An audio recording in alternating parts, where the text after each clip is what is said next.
शुभकामनाएं। रामानंद जी के रचे हुए केवल 2 संस्कृत के ग्रंथ मिलते हैं। आचार्य रामचंद्र शुक्ल के अनुसार क्या बात है कि रामानंद जी के रचे हुए केवल 2 संस्कृत ग्रंथ मिलते हैं। बहुत ही महत्वपूर्ण है रामानंद जी के लिए, ठीक है ना। रामानंद जी के रचे हुए संस्कृत के ग्रंथ कितने मिलते हैं, पूछा जा सकता है। संगत असंगत में पूछा जा सकता है कि ये संस्कृत का है या हिंदी का है, सॉरी क्या बोलते हैं उसको, ब्रज भाषा का है या अवधि का है, किसका है, ये सारे। रामानंद जी के रचे हुए केवल 2 संस्कृत के ग्रंथ मिलते हैं। एक है श्री वैष्णव मताबज भास्कर और दूसरा है श्री रामार्चन पद्धति। दूसरा विकल्प है सांप्रदायिक झगड़े के कारण कुछ नए ग्रंथ रामानंद जी के नाम से प्रसिद्ध किए गए। सांप्रदायिक झगड़े के कारण कुछ नए ग्रंथ रामानंद जी के नाम से प्रसिद्ध किए गए, जैसे ब्रह्म सूत्रों पर आनंद भाष्य और भगवत गीता भाष्य। तो बताइए विकल्प कौन सा सही है? क्या दोनों सही है, क्या ए सही है, ब सही है या ब सही है, ए गलत है, कौन सा है? देख के आप बता सकते हैं। तो कौन सा सही है बताइए, इनमें से कौन सा, क्या 1 नंबर सही है या 2 नंबर सही है या दोनों में से एक सही है? कौन सा सही है इनमें से देखकर बता सकते हैं। तो उत्तर है हमारा विकल्प स, क्योंकि 1 व 2 दोनों ही सही है। 1 व 2 जो दोनों ही सही है। क्या है कि रामानंद जी के रचे हुए केवल 2 संस्कृत के ग्रंथ मिलते हैं आचार्य शुक्ल के अनुसार, वो है श्री वैष्णव मताबज भास्कर और श्री रामार्चन पद्धति। श्री वैष्णव मताबज भास्कर और श्री रामार्चन पद्धति। सांप्रदायिक झगड़ों के कारण उनके 2 ग्रंथ और मिलते हैं। 2 बातें आएंगी यहाँ, कौन कौन सी? सांप्रदायिक झगड़ों के कारण, किसके कारण? सांप्रदायिक झगड़ों के कारण उनके जो 2 ग्रंथ बनाए गए हैं वो कौन से हैं? वो है आनंद भाष्य और भगवत गीता भाष्य। आनंद भाष्य और भगवत गीता भाष्य। आनंद भाष्य और भगवत गीता भाष्य जो है ये किस पर बनाए गए हैं? तो ये ब्रह्म सूत्रों पर बनाए गए। ध्यान लगा लेना, बहुत ही महत्वपूर्ण है आचार्य रामचंद्र शुक्ल के अनुसार। दूसरा प्रश्न भी आचार्य रामचंद्र शुक्ल के अनुसार ही है, देख लें आप।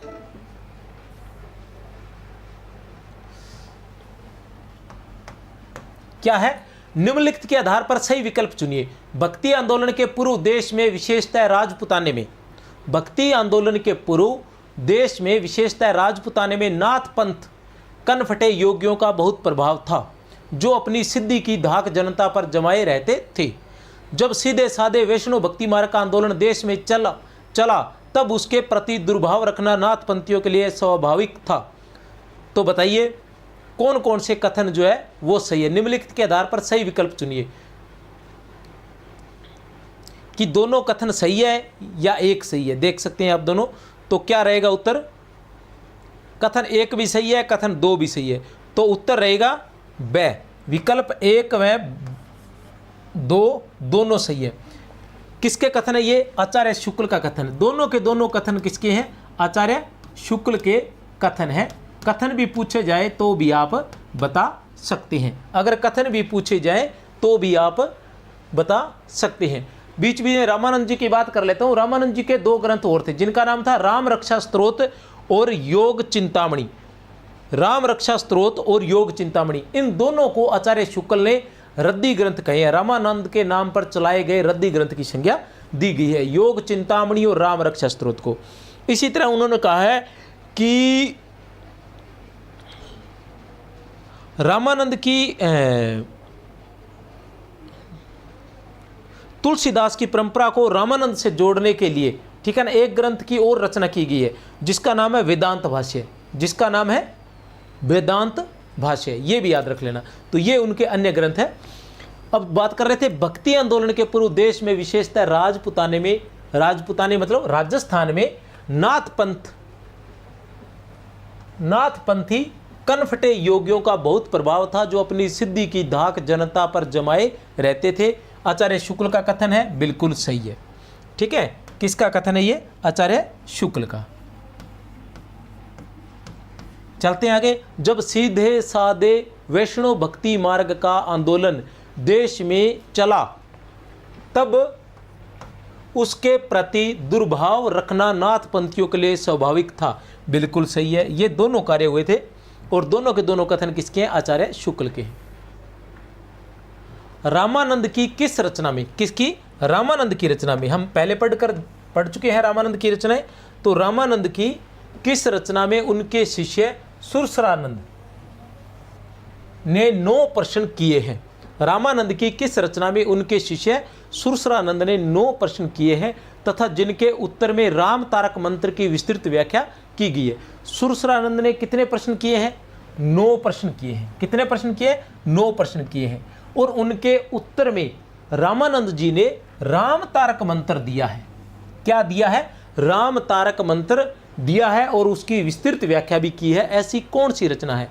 वैष्णव मताबज भास्कर, वैष्णव मताबज भास्कर, रामार्चन पद्धति, राम रक्षा स्तोत्र या योग चिंतामणि। बताइए कौन सी है? वैष्णव मताबज भास्कर, राम रक्षा स्तोत्र, वैष्णव मताबज भास्कर, राम रक्षा स्तोत्र या कौन सी है? बताइए।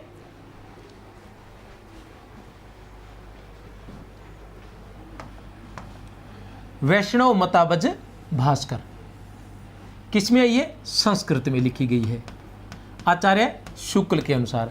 आचार्य शुक्ल के अनुसार ये दोनों जो रचनाएं हैं ये दोनों संस्कृत में लिखी गई हैं। किसके अनुसार? शुक्ल के अनुसार। ठीक है ना। राम रक्षा स्तोत्र और योग चिंतामणि को आचार्य शुक्ल ने क्या कहा है? रद्दी ग्रंथ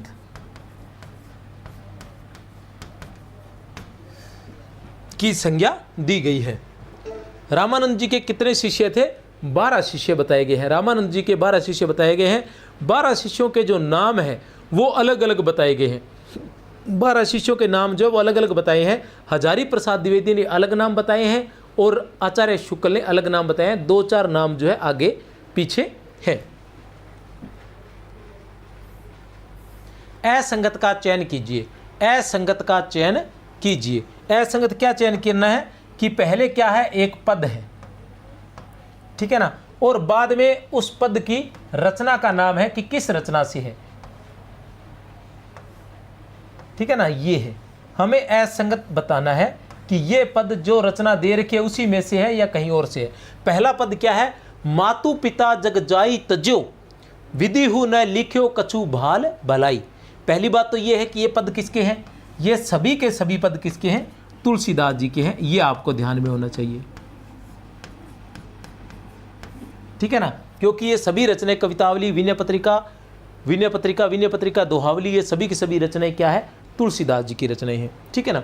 मातु पिता जग जाई तजो विधियु न लिख्यो कछु भाल भलाई कवितावली। जनक जननी तजो जन्मी कर्म बिनु विधियु सृजो अवडेरे। तनु जन्यो कुटिल कीट जो, तनु जन्यो कुटिल कीट जो मातु पिता हूँ।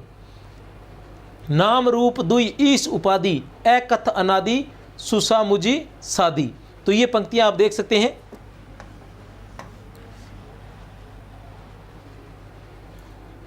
मातु पिता जग जाई तजो विधियु न लिख्यो कुछु भाल भलाई कवितावली से है, बिल्कुल सही है। जनक जननी वाला किससे है? विनय पत्रिका से। अब आप देखें जनक जननी तजो और मातु पिता तजो। ठीक है ना। जनक जननी तजो और मातु पिता तजो। अब देखो मातु पिता कवितावली। ठीक है ना। मातु पिता कवितावली। तो मातु पिता जब तजते हैं तो वो पद किसका है? कवितावली का है। ठीक है ना। अच्छा, पहले उत्तर बताने लग गया क्या?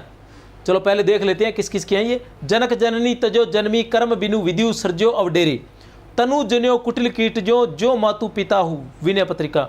नामु रूप दुई ईश उपाधि एकत अनादि सुसामुजी सादी। चलो अच्छा ठीक है।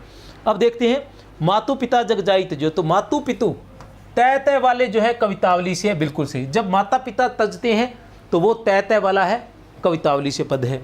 फिर जनक जननी, जब जनक जननी, इसका मतलब ये तो सही है। जब जनक जननी तजते हैं तो वो विनय पत्रिका से है। नय जनक जननी विनय, जनक जननी विनय, तो ये भी सही है। तनु जन्यो कुटिल कीट जो, तनु जन्यो कुटिल कीट जो, तनु जन्यो न आया, तनु जन्यो। देखो इसमें न नहीं है। मातु पिता जग जाई तजो, न नहीं है। ठीक है ना। तय है मातु पिता जग जाई तजो। ठीक है ना। और इसमें देखो जनक जननी जन्मी, न का प्रयोग हुआ है अधिक। इसमें भी तनु जन्यो, तो ये भी विनय पत्रिका से। नाम रूप दुई ईस उपाधि एकथ अनादि, ठीक है, नाम रूप दुई ईस उपाधि। तो ये किससे है? ये दोहावली से नहीं है, ये किससे है? यह रामचरितमानस से लिया गया है। उत्तर है हमारा द। ये किससे लिया गया है? रामचरितमानस से। कब हुई थी रामचरितमानस की रचना?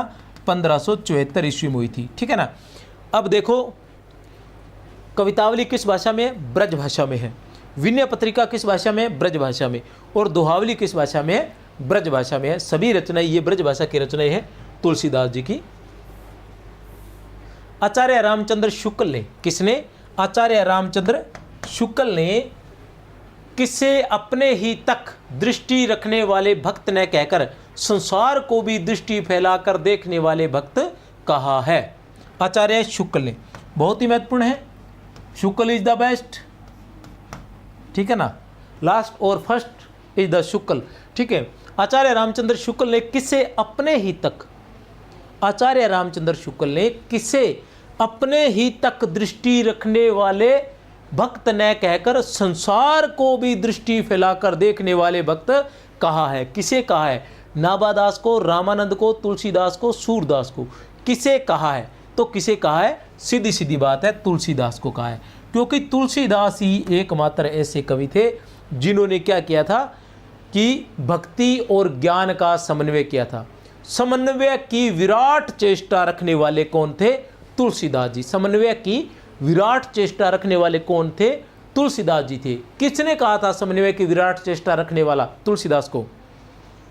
हजारी प्रसाद द्विवेदी ने। और समन्वय किसका किया था? ज्ञान और भक्ति का, ठीक है ना। ज्ञानाई भक्ति नहीं कुछ भेदा, उभय हर ही भव संभव खेदा। ज्ञानाई भक्ति नहीं कछु भेदा, उभय हर संभव, क्या है? उभय भक्ति हर संभव खेदा, ऐसे कुछ है, ठीक है ना। और अगुण सगुण नहीं कुछ भेदा, तो निर्गुण और सगुण का इन्होंने जो समन्वय किया था, निर्गुण और सगुण का भी, ठीक है ना। शैव और वैष्णव संप्रदाय का भी। शिवद्रोही मम दास कहावे, सो नर मोही सपने हु नहीं भावे। इस तरह से शैव और वैष्णव संप्रदाय का भी इन्होंने समन्वय किया था, ठीक है ना। गारहस्थ्य और वैराग्य का भी इन्होंने समन्वय किया था। तो बहुत सारे ये समन्वय की विराट, भाषा के स्तर पर भी, शैली के स्तर पर भी, भाषा ब्रज भाषा का भी प्रयोग किया था, अवधि भाषा का भी प्रयोग किया था। शैली के स्तर पर भी गीति काव्य भी लिखे थे, प्रबंध काव्य भी लिखे थे, मुक्तक भी लिखे थे। तो हर तरह से इन्होंने समन्वय किया था और प्रत्येक क्षेत्र में ये जो है सर्वश्रेष्ठ ही रहे थे। चलते हैं आगे। वैष्णव मता बज भास्कर व श्री रामार्चन पद्धति के रचनाकार हैं। कोई समस्या नहीं है, बिल्कुल आसान सा प्रश्न है। वैष्णव मता बज भास्कर व श्री रामार्चन पद्धति के रचनाकार कौन है? रामानंद है, ठीक है ना। कौन है? रामानंद है। और किस भाषा की रचना है ये दोनों के दोनों क्या है? संस्कृत के ग्रंथ है। किसके है? संस्कृत के ग्रंथ। किसके अनुसार है? शुक्ल के अनुसार, ठीक है ना। वैष्णव मता बज भास्कर में क्या दिया गया है? सुरसुरानंद ने, सुरानंद ने क्या किए हैं? 9 प्रश्न किए हैं। कितने किए हैं? 9 प्रश्न। और 9 प्रश्नों के जवाब में रामानंद ने क्या दिया है? राम तारक मंत्र, राम तारक मंत्र की विस्तृत व्याख्या की है। राम तारक मंत्र की विस्तृत व्याख्या इसमें की है। आरती कीजे हनुमान लला की, दुष्ट दलन रघुनाथ कला की।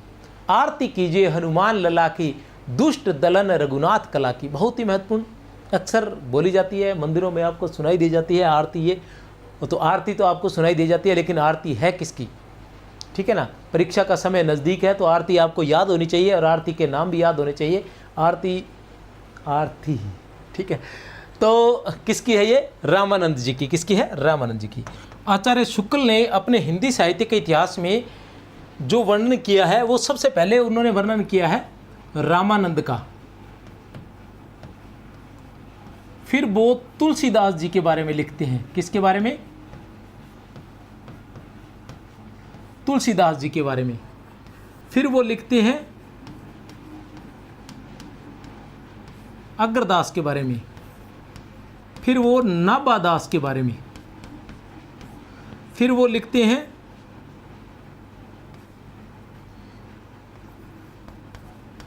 हृदय राम के बारे में। फिर वो लिखते हैं प्राणचंद चौहान के बारे में। और शुरुआत में ये 6 का वो प्रमुख विस्तार से वर्णन करते हैं, इन 6 का। और शुरुआत में जो रामानंद के साथ ही है 2 लोगों का और वर्णन करते हैं, उनका नाम है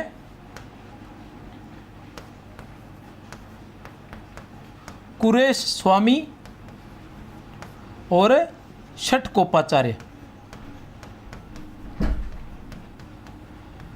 कुरेश स्वामी और षटकोपाचार्य, इन लोगों का वर्णन करते हैं वो, कुरेश स्वामी और षटकोपाचार्य। इनका इस तरह से वो आचार्य शुक्ल अपने हिंदी साहित्य के इतिहास में वर्णन कर रहे हैं।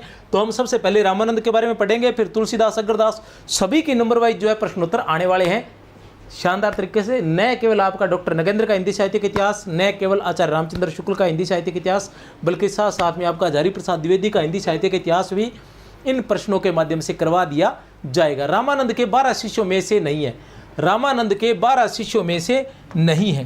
तो रामानंद के कितने शिष्य थे? 12 शिष्य थे, ये हम सभी जानते हैं।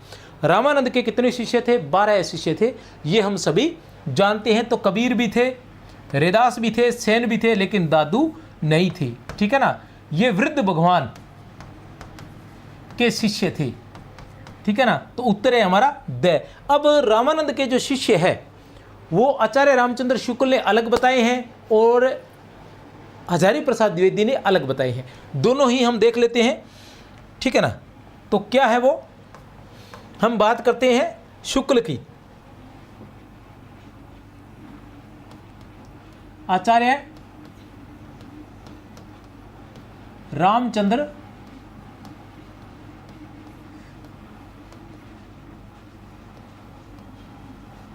शुक्ल के अनुसार रामानंद के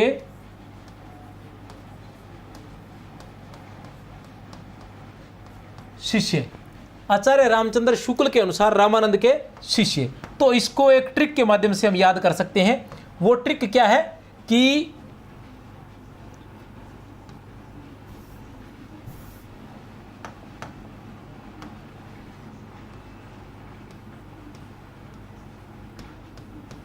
नर को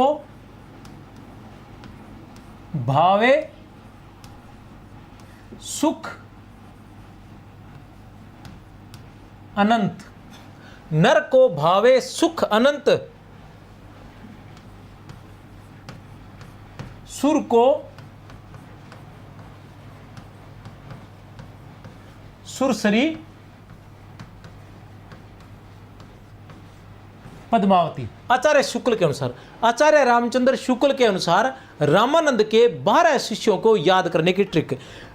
जो आचार्य रामचंद्र शुक्ल है वो ये मानते हैं कि रामानंद के 12 शिष्यों में 2 महिलाएं थी, लेकिन हजारी प्रसाद द्विवेदी ऐसा नहीं मानते हैं। तो देखते हैं, रामचंद्र शुक्ल के अनुसार रामानंद के 12 शिष्य, नर को भावे सुख अनंत, नर को भावे सुख अनंत, सुर को सुरसरी पद्मावती, नर को भावे सुख अनंत और सुर को सुरसरी पद्मावती। तो इसी में से कैसे आएगा? 1 नंबर पर हमारे पास आ जाएंगे नर हरिया नंद, 1 नंबर पर नर हरियानंद। 2 नंबर पर रहेंगे भावे से भावानंद। 3 नंबर पर सुखानंद। ये नंद आनंद इसलिए लगा हुआ है क्योंकि ये क्या है, अंत में आनंद लगाते थे। ठीक है ना, सुख आनंद, सुखानंद। फिर आएगा 4 नंबर पर अनंता नंद। 5 नंबर पर सुर, तो सुरसरानंद। ये सुरसरानंद वही है जिन्होंने 9 प्रश्न किए थे और उन 9 प्रश्नों के जवाब में रामानंद ने राम तारक यंत्र, राम तारक मंत्र की विस्तृत व्याख्या की थी। फिर आएगा सुरसरी 6 नंबर पर सुरसरी और 7 नंबर पर पद्मावती। अब आप कहोगे कि ये तो 7 ही हुए, बाकी भी बता देते हैं। इसी ट्रिक से बाकी बताएंगे। आगे की ट्रिक क्या है? वो ट्रिक कैसे है कि जिसे आप अच्छे से जानते हो, कबीर। वो क्या है? कबीर। कबीर के रै से रेदास, कबीर के रै से रेदास, रेदास के सै से सेन, रेदास के सै से सेन, और नै से, सेन के नै से धन्ना, और धन्ना के आ से पीपा। ठीक है ना, कितने हो गए?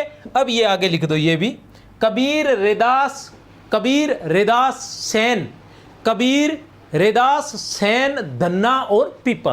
अब लिख दो 8 नंबर कौन है? कबीर। 9 नंबर पर कौन है? रेदास। 10 नंबर पर कौन है? सेन। 11 नंबर पर कौन है? धन्ना। और 12 नंबर पर कौन है? पीपा।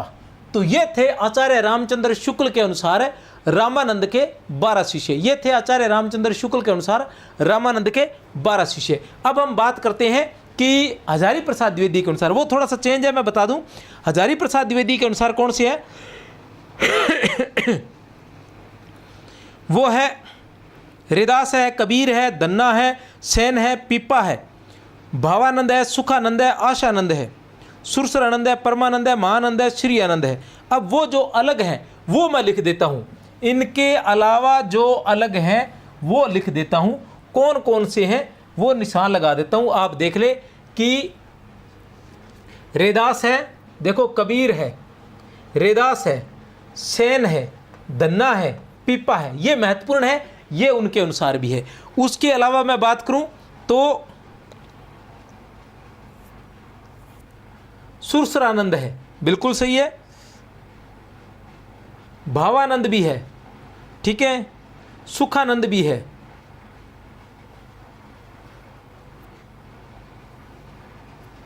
1 2 3 4 5 6 7 8 4 अलग हैं। वो 4 कौन कौन से हैं वो 4 मैं लिख देता हूं। एक है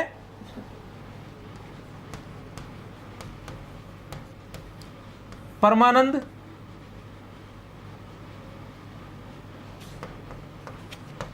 परमानंद, महानंद,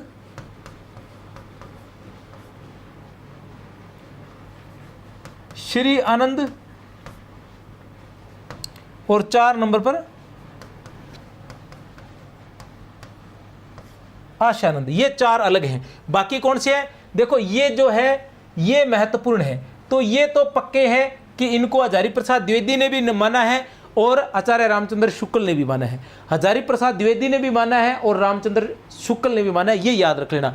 कबीर, रेदास, सेन, धन्ना और पीपा, ठीक है, ये याद रख लेना। उसके अलावा भावानंद, सुखानंद और सुरसरानंद, भावानंद, सुखानंद और सुरसरानंद, बाकी ये बच गए। ये जो बिल्कुल अलग हैं, चाहो तो इनको याद कर सकते हो कि ये हजारी प्रसाद द्विवेदी ने माने कौन से? परमानंद, महानंद, श्री आनंद, आशानंद। परमानंद, महानंद, श्री आनंद, आशानंद, ये हजारी प्रसाद द्विवेदी ने माने हैं। चलते हैं आगे।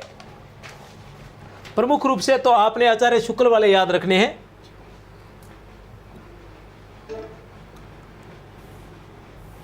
असंगत कथन का चयन कीजिए। असंगत कथन का चयन करना है। देख लेते हैं क्या है।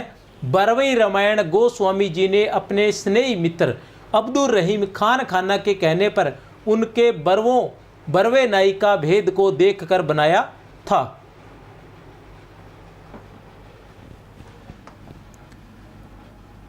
कृष्ण गीतावली वृंदावन की यात्रा पर रचित है। रामाज्ञा प्रश्नावली गंग कवि के कहने पर रचित है। हनुमान बाहुक बाहु रोग के समय रचित है। तो पहले तो बिल्कुल सही है कि बरवे रामायण की रचना, बरवे रामायण किसकी रचना है?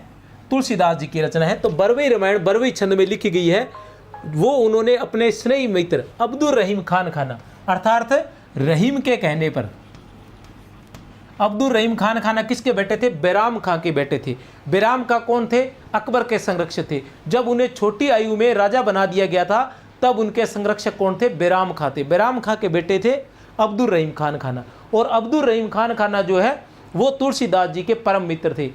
इन्होंने एक रचना लिखी थी बरवे नाई का भेद। इनकी एक रचना थी बरवे नाई का भेद। इसी को देखकर और उनके आग्रह पर इन्होंने बरवे रामायण की रचना की थी। किसने? तुलसीदास जी ने। बिल्कुल सही है। दूसरा जो कथन है वो भी सही है। कृष्ण गीतावली की रचना, कृष्ण गीतावली की रचना वृंदावन की यात्रा पर की थी। किसने? तुलसीदास जी ने। ठीक है ना, ब्रज भाषा में है, ये रचना भी ब्रज भाषा में है। बरवे रामायण किस में है? ये अवधि में है। रामाज्ञा प्रश्नावली, रामाज्ञा प्रश्नावली गंग कवि के कहने पर नहीं, ये गंगा प्रसाद ज्योतिष के कहने पर की थी। ठीक है ना, गंगा प्रसाद के कहने पर। गंग कवि वो दूसरे वाले हैं जो प्रचंड छंद वर्णन की महिमा वाले नहीं। ठीक है ना, ये गंगा प्रसाद ज्योतिष के कहने पर की थी। और ये ज्योतिष संबंधी ग्रंथ है, ज्योतिष, और ये ब्रज और अवधि दोनों में लिखा गया है। हनुमान बाहुक, हनुमान बाहु की रचना जो है, उत्तर है हमारा स। हनुमान बाहु की रचना बाहु रोग के समय, जब इनको बाहु रोग हो गया था, उससे बचने के लिए हनुमान बाहु की रचना की थी। कुछ लोग इसे तुलसीदास जी की अंतिम रचना मानते हैं और कुछ लोग ये कहते हैं कि अंतिम रचना कवितावली है, उसके परिशिष्ट में ही हनुमान बाहु की रचना की गई है। किस राम भक्त के लिए आचार्य रामचंद्र शुक्ल ने कहा कि इनकी कविता उसी ढंग की है जिस ढंग की कृष्णोपासक नंददास जी की है? किसका कथन है ये? आचार्य रामचंद्र शुक्ल का। किसका कथन है ये? आचार्य रामचंद्र शुक्ल का। बहुत ही महत्वपूर्ण है, आचार्य रामचंद्र शुक्ल का कथन है। क्या है कि इनकी कविता, क्या है? इनकी कविता उसी ढंग की है, इनकी कविता उसी ढंग की है जिस ढंग की कृष्णोपासक नंददास जी की थी। ठीक है ना, तो किन की कविता बताइए, इनमें से किन की कविता? अग्रदास की कविता। तो इनकी से तात्पर्य है, इनकी से तात्पर्य है अग्रदास।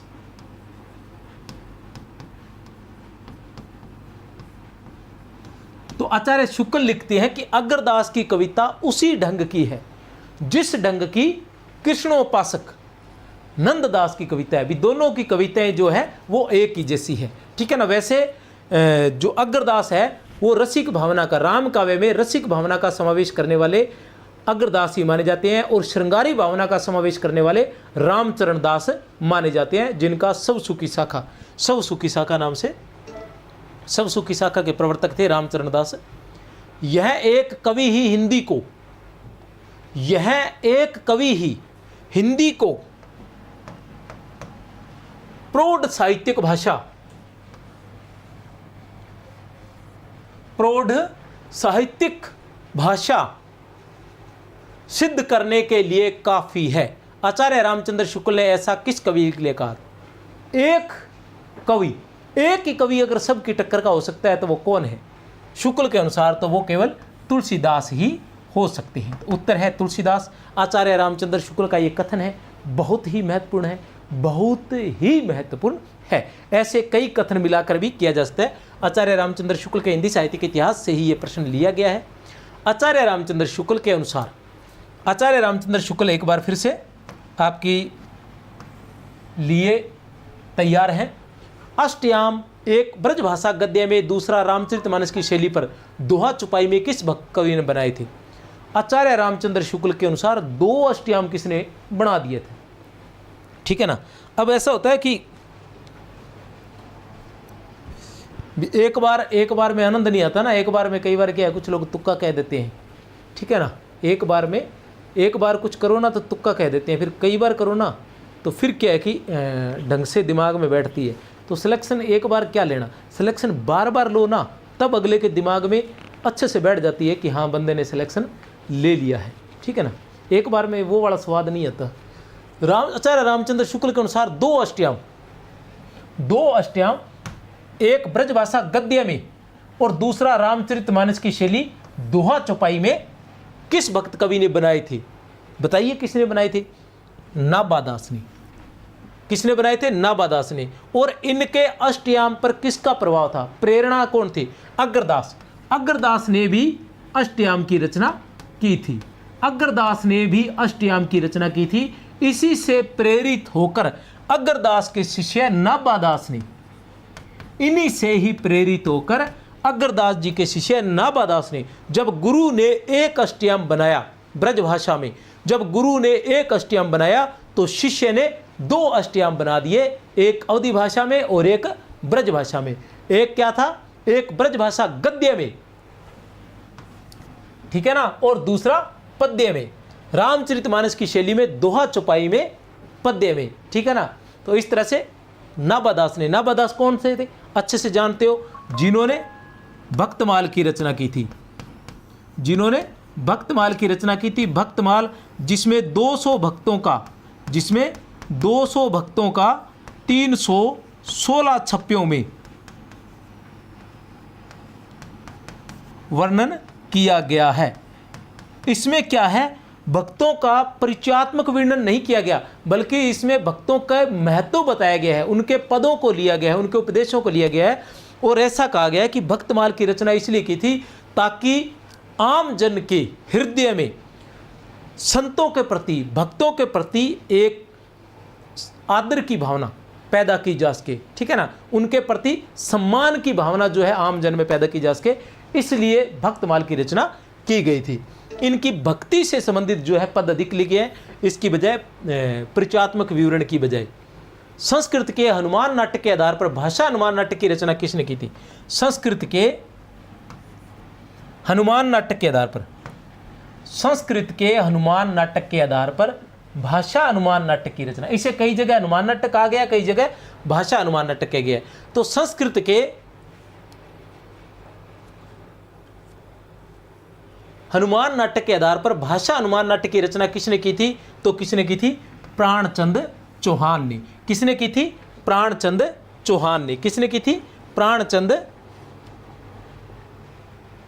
संस्कृत के, अच्छा हृदय राम ने, सॉरी हृदय राम ने। किसने की थी, हृदय राम ने। संस्कृत के हनुमान नाटक के आधार पर भाषा हनुमान नाटक की रचना किसने की थी, हृदय राम ने। सही विकल्प का चयन करना है, सोच समझकर करना है। आचार्य रामचंद्र शुक्ल के हिंदी साहित्य के इतिहास से यह प्रश्न लिया गया है और उससे महत्वपूर्ण कुछ भी नहीं है, ठीक है। प्रेम और श्रद्धा अर्थात पूज्य बुद्धि दोनों के मेल से भक्ति की निष्पत्ति होती है। प्रेम और श्रद्धा अर्थात पूज्य बुद्धि दोनों के मेल से, प्रेम और श्रद्धा अर्थात पूज्य बुद्धि दोनों के मेल से भक्ति की निष्पत्ति होती है। श्रद्धा धर्म की अनुगामिनी है। श्रद्धा जो है वो धर्म की अनुगामिनी है। जहाँ धर्म का स्फुरण दिखाई पड़ता है वहीं श्रद्धा टिकती है। अब ये कथन देखना है सही है या नहीं है। ये पक्का है कि ये कथन किसका है, आचार्य रामचंद्र शुक्ल का है। जो भक्ति मार्ग श्रद्धा के अवयव को छोड़कर केवल प्रेम को ही लेकर चलेगा, धर्म से उसका लगाव न रह जाएगा। जो भक्ति मार्ग श्रद्धा के अवयव को, जिसमें श्रद्धा नहीं होगी, ठीक है ना, जिसमें श्रद्धा नहीं होगी वह धर्म से उसका लगाव न रह जाएगा। बताइए कौन से विकल्प सही है। तो विकल्प की बात करें, उत्तर है ब, विकल्प 1 व 2 दोनों सही है। दोनों कथन आचार्य रामचंद्र शुक्ल के हैं। एक बार फिर से पढ़ दूं, आचार्य रामचंद्र शुक्ल क्या कहना चाह रहे हैं। वो कह रहे हैं कि बहुत ही महत्वपूर्ण है ये कथन किसका है, ठीक है ना। ये कथन पूछा जा सकता है, फिर आपको ये बताना है कि ये कथन किसका है। तो क्या है, प्रेम और श्रद्धा अर्थात पूज्य बुद्धि दोनों के मेल से भक्ति की निष्पत्ति होती है। श्रद्धा धर्म की अनुगामिनी है। जहाँ धर्म का स्फुरण दिखाई पड़ता है वहीं श्रद्धा टिकती है। जो भक्ति मार्ग श्रद्धा के अवयव को छोड़कर केवल प्रेम को ही लेकर चलेगा, धर्म से उसका लगाव न रह जाएगा। असंगत कथन का चयन कीजिए। क्या करना है आपने, असंगत कथन का चयन करना है। राम भक्ति में श्रृंगारी भावना के प्रवर्तक रामचरितमानस के प्रसिद्ध टीकाकार रामचरण दास थे। रामचरण दास ने पति पत्नी भाव की उपासना चलाई। रामचरण दास ने अपनी शाखा का नाम तत्सुखी शाखा रखा। रामचरण दास की शाखा में राम को लाल साहब कहा जाता है। बताइए, बहुत ही महत्वपूर्ण है। एक पूरी की पूरी शाखा जो है एक ही प्रश्न में आपको करवा दी गई है, पूरी की पूरी शाखा, ठीक है ना। तो देखिए क्या है उत्तरीसा। तो पहला, राम भक्ति में श्रृंगारी भावना के प्रवर्तक रामचरितमानस के प्रसिद्ध। तो एक तो राम भक्ति में श्रृंगारी भावना के प्रवर्तक, दूसरा रामचरितमानस के प्रसिद्ध टीकाकार कौन थे, रामचरण दास थे। बिल्कुल सही है। रामचरण दास जो थे वो राम भक्ति में श्रृंगारी भावना के प्रवर्तक थे। राम भक्ति में श्रृंगारी भावना या अश्लील भावना के प्रवर्तक कौन थे? रामचरण दास थे। और रामचरितमानस के प्रसिद्ध टीकाकार कौन थे? वो भी रामचरण दास थे। पहला कथन बिल्कुल सही है। दूसरा है रामचरण दास ने पति पत्नी भाव की उपासना चलाई थी, ये भी बिल्कुल सही है। रामचरण दास ने पति पत्नी भाव की उपासना चलाई थी। ये सीता की कल्पना सहपत्नी के रूप में करते थे। रामचरण दास जी सीता की कल्पना जो है सहपत्नी के रूप में करते थे। रामचरण दास ने अपनी शाखा का नाम तत्सुखी शाखा रखा, नहीं, उत्तर है हमारा स, यही असंगत है। रामचरण दास ने अपनी शाखा का नाम तत्सुखी नहीं रखा, इन्होंने अपनी शाखा का नाम रखा था सब सुखी। क्या रखा था? स्वसुखी शाखा रखा था इन्होंने, ठीक है ना। रामचरण दास की शाखा का नाम क्या था? स्वसुखी शाखा। इसके प्रवर्तक कौन थे? इसके प्रवर्तक भी रामचरण दास ही थे। रामचरण दास की शाखा में राम को लाल साहब कहा जाता था। इसमें राम को क्या कहा जाता था? लाल साहब कहा जाता था। राम को लाल साहब कहा जाता था। तत्सुखी शाखा के प्रवर्तक कौन थे? ये मैं नहीं बताऊंगा, ठीक है ना। लाल साहब, राम को लाल साहब कहा जाता था। तो इसमें क्या पति पत्नी भाव की उपासना की जाती थी। और जो भक्त होते थे वो 16 श्रृंगार करके, भक्त जो होते थे वो 16 श्रृंगार करके अपने पति लाल साहब से मिलने जाते थे। अपने पति लाल साहब अर्थात श्री राम से मिलने जाते थे। रामचरण दास की जो सब सुखी शाखा है उसका एक कल्पित ग्रंथ है जिसका नाम है, दिमाग से निकल गया मेरे, और इसमें कहा गया है कि राम जो थे वो 99 रास कर चुके थे। अपने रामावतार में 99 रास वो कर चुके थे। रामचरण दास जी लिखते हैं, ठीक है ना, कि वो 99 रास कर चुके थे। राम अपने राम के अवतार में 99 रास कर चुके थे। केवल एक ही रास बाकी था जिसके लिए उन्होंने कृष्ण का अवतार लिया था। अर्थात रामचरण दास जी कहते हैं कि रास लीला जो है वो श्री कृष्ण ने क्या की थी? रास लीला तो वास्तव में राम ने ही की थी। तो आज भी, ठीक है ना, आज भी जो है इनके पद रामचरण दास जी के पद है जो सर्वाधिक गाए जाते हैं। रामचरण दास जी की रास लीला के पद जो है वो सर्वाधिक गाए जाते हैं। इन्होंने एक कल्पित ग्रंथ भी लिखा था जिसका नाम जो है मेरे दिमाग से निकल गया, मैं मूल प्रति में देख लेता हूं। क्या था क्या था क्या था?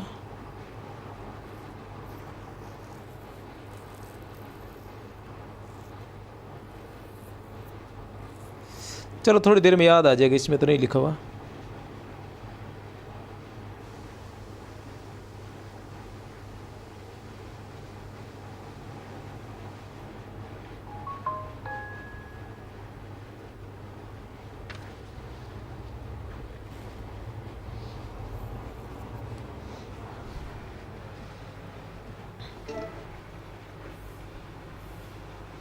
याद आ जाएगा। चलो, जीवाराम द्वारा प्रचलित तत्सुखी शाखा, अब हम देखते हैं वो क्या थी। रामचरण दास द्वारा प्रचलित सब सुखी शाखा। अब ये जीवाराम द्वारा, तो वहां मैंने तत्सुखी शाखा का नहीं बताया था, तो ये तत्सुखी शाखा किसकी है? जीवाराम की है, ठीक है ना, इसलिए मैंने बताया नहीं था। मैंने सोचा शायद अंदर ना आ जाए तो आपको पता चल जाएगा। तत्सुखी शाखा से संबंधित असंगत कथन है। इसमें पति पत्नी भाव के स्थान पर सखी भाव को महत्व दिया गया। इस पंथ का उत्सव प्रतिवर्ष आषाढ़ कृष्ण नवमी को होता है। ये लोग सीताराम को युगल सरकार कहते हैं। ये अपना आचार्य कृपा निवास नामक एक कल्पित व्यक्ति को बतलाते हैं। इसमें पति पत्नी भाव के स्थान पर सखी भाव को महत्व दिया गया है, बिल्कुल सही है, ठीक है ना। इसमें पति पत्नी के स्थान पर सखी भाव को, पति पत्नी भाव किस में दिया गया था? सब सुखी में दिया गया था। सब सुखी में दिया गया था। सब सुखी किसकी थी? रामचरण दास, ठीक है ना। इस पंथ का उत्सव प्रतिवर्ष आषाढ़ कृष्ण नवमी को होता है, बिल्कुल नहीं, उत्तर है हमारा ब। ये लोग सीताराम को युगल सरकार कहते हैं, बिल्कुल सही है। इन्होंने जो तत्सुखी शाखा वाले हैं वो सीताराम को क्या कहते हैं? युगल सरकार कहते हैं। और सब सुखी वाले क्या कहते हैं? राम को लाल साहब कहते हैं। राम को वो लाल साहब कहते हैं। ये अपना आचार्य कृपा निवास नामक एक कल्पित व्यक्ति को मानते हैं। ये अपना आचार्य कृपा निवास नामक एक कल्पित व्यक्ति को मानते हैं। और तत्सुखी शाखा में युगलानन्य शरण नाम से एक महत्वपूर्ण व्यक्ति हुए थे, भक्त हुए थे, युगलानन्य शरण। और उनका रीवा के महाराज रघुराज सिंह के साथ बड़ा ही स्नेह था, रीवा के महाराज रघुराज सिंह के साथ। और युगलानन्य शरण के कहने पर ही रीवा के महाराज रघुराज सिंह ने प्रमोद वन बनाया था। क्या नाम था उसका? प्रमोद वन। वृंदावन के आधार पर प्रमोद वन बनाया था। किसने? रीवा के महाराज रघुराज सिंह ने। कुछ है तो मैं देख लेता हूँ, कुछ नई चीज़ है तो। इस पंथ का उत्सव वर्ष चैत्र कृष्ण नवमी को होता है। ठीक है, आषाढ़ को नहीं, चैत्र कृष्ण नवमी को होता है। ठीक है ना? क्या होता है? आषाढ़ को नहीं, चैत्र कृष्ण नवमी को इसका उत्सव जो है प्रतिवर्ष मनाया जाता है। तत्सुखी शाखा में सखी भाव की उपासना युगलानंद शरण ने खूब प्रचार किया। रीवा के महाराज रघुराज सिंह ने चित्रकूट में प्रमोद वन का निर्माण करवाया था। कहाँ? चित्रकूट में। एक बात छूट गई थी, चित्रकूट में जो है प्रमोद वन का निर्माण करवाया था। किसने? रीवा के महाराज रघुराज सिंह ने। रीवा के महाराज रघुराज सिंह ने। किसके कहने पर? युगलानन्य शरण के कहने पर। युगलानन्य शरण के कहने पर। किसके कहने पर?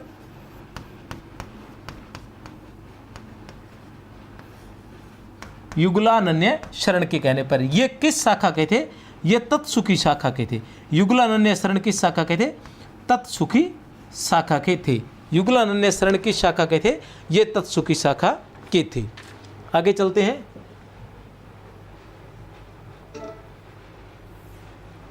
शाह सिकंदर जल में बोरे। शाह सिकंदर जल में बोरे, बहुरी अग्नि पर जोर, मेमत हाथी आनी झुकाए, सिंह रूप दिखराए, निर्गुण कथे अभय पद गावे, जीवन को समझाए, काजी पंडित सबे हराए, पार को नहीं पाए। उपयुक्त पद के रचयिता है। बताइए कौन है उपयुक्त पद के रचयिता? तो उपयुक्त पद के रचयिता है धर्मदास। अब ये जो पद है ये कहाँ से लिया गया है? ये जो आचार्य रामचंद्र शुक्ल के हिंदी साहित्य के इतिहास से लिया गया है, इसलिए महत्वपूर्ण है। दूसरी बात क्या है इसमें? देखिए क्या है? काजी पंडित सबे हराए। अब काजी पंडित को हराने वाला कौन था? एक ही व्यक्ति था, कबीर। कौन था? कबीर। और कबीर के पदों का संकलन किसने किया था? धर्मदास ने। ये याद रख लेना, ठीक है ना? निर्गुण कथे, निर्गुण कथे तो ये रामानंद नहीं हो सकता और बाकी तो धन्ना हो सकता है, ठीक है ना? लेकिन कबीर के बारे में तो धर्मदास ने लिखा था इनके बारे में, हराने वाले। बांधवगढ़ पूर्व जो गायो, बांधवगढ़ पूरब जो गायो, सेन नाम नापित तह जायो। बांधवगढ़ पूरब जो गायो, सेन नाम, ये सेन के बारे में है। सेन नाम नापित, सेन नाई थे जाति से, जैसे धन्ना जाट थे, ठीक है ना? तह जायो, ताकि रहे सदा यह रीति, करत रहे साधुन सो प्रीति, कि उनकी यह रीति रही है कि वो साधुओं से हमेशा ही प्रेम करते रहे हैं। तह को राजा नाम बघेला, बरन्यो जही कबीर को चेला, करे सदा तिनकी सेवकाई, मुकर दिखावे तेल लगाई। उपयुक्त पद के रचयिता है, बताइए कौन है? तो उपयुक्त पद के रचयिता रघुराज सिंह है। कौन है? रघुराज सिंह। अब बड़ा अलग अलग सा है, सेन के बारे में ऐसा रघुराज सिंह ने कहा था। तो आपको ये ध्यान रखना है क्योंकि आचार्य शुक्ल के हिंदी साहित्य के इतिहास से लिया गया है। एक बार थोड़ा सा देख लूँ पद सही है क्या? ठीक है, बिल्कुल सही है, रघुराज सिंह ही है। कौन है? रघुराज सिंह ही है।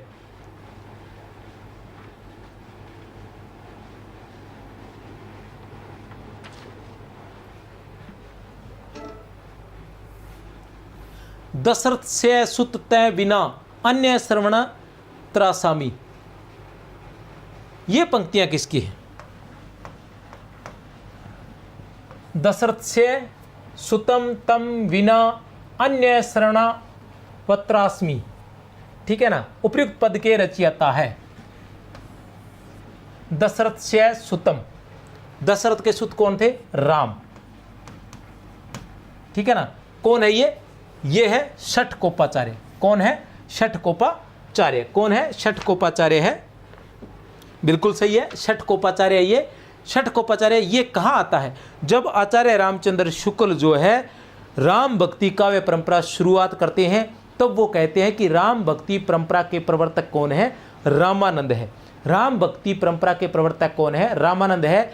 और वो ये भी कहते हैं कि हालांकि विष्णु के रामानंद से पहले भी राम का नाम लिया गया है, रामानंद से पहले भी राम का नाम लिया गया है, लेकिन इस तरह से उसको उच्च स्तर पर ले जाने वाले रामानंद थे। तब वो कहते हैं कि इनसे पहले भी कुछ लोगों ने नाम लिया है, तो उनमें से किस किस ने लिया है वो दो नाम बताते हैं, षटकोपाचार्य और कुरेश स्वामी। इन दो के नाम लेते हैं कि इन्होंने, ठीक है ना, इन्होंने पहले किसका, राम का नाम लिया है, इनके साहित्य में राम का नाम मिलता है। तब वो एक उदाहरण देते हैं षटकोपाचार्य का, जिसमें दशरथ से सुतम कि दशरथ सुत के रूप में राम का वर्णन आता है, दशरथ सुत के। इसलिए षटकोपाचार्य और कुरेश स्वामी का इसमें सिर्फ इतना ही वर्णन है कि रामानंद से पहले इन्होंने राम का नाम लिया था, लेकिन विष्णु के अनेक अवतारों के रूप में राम का नाम लिया था, विष्णु के अनेक अवतारों के रूप में। लेकिन विष्णु के अनेक अवतारों में से केवल राम को ही अपना आराध्य मानने वाले रामानंद थे, और राम की भक्ति को सर्वोच्च शिखर पर लेकर जाने वाले भी रामानंद थे, ऐसा आचार्य शुक्ल लिखते हैं। और उत्तर भारत में लाने वाले भी रामानंद थे कि भक्ति द्राविड़ उपजी लाए रामानंद, भक्ति द्राविड़ उपजी लाए रामानंद। उत्तर भारत में लाने वाले कौन थे, रामानंद ही थे। आचार्य शुक्ल वर्णित प्रमुख राम भक्त कवियों में नहीं है। तो आचार्य रामचंद्र शुक्ल जब राम भक्तों का वर्णन करते हैं तो उनमें इनमें से कौन नहीं है। आचार्य शुक्ल जब राम भक्त कवियों का वर्णन करते हैं तो इनमें से उनमें कौन नहीं है, ये भी देख लेते हैं, आदत है मुझे। तो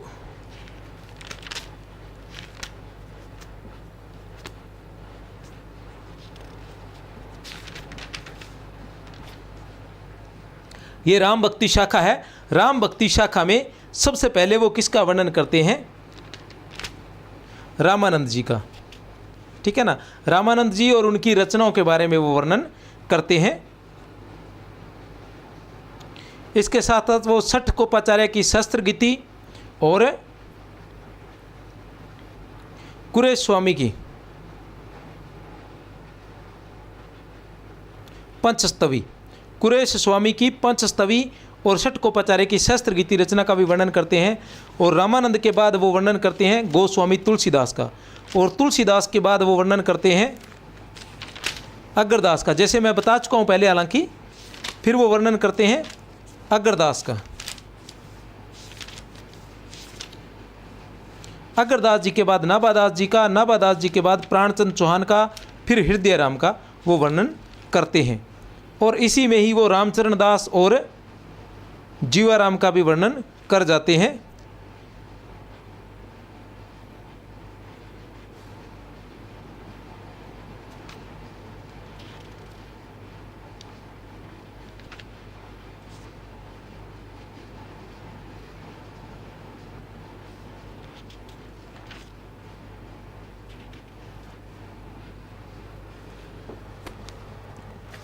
तो आचार्य शुक्ल वर्णित प्रमुख राम भक्त कवियों में से नहीं है, तो बता चुका हूं मैं सारे। तो कौन नहीं है, ईश्वरदास जो है राम भक्त कवियों में नहीं है। राम भक्त कवियों का जो राम भक्ति का जो उनका पार्ट है उसमें ईश्वरदास का वर्णन उन्होंने नहीं किया है। गोस्वामी तुलसीदास की, गोस्वामी तुलसीदास की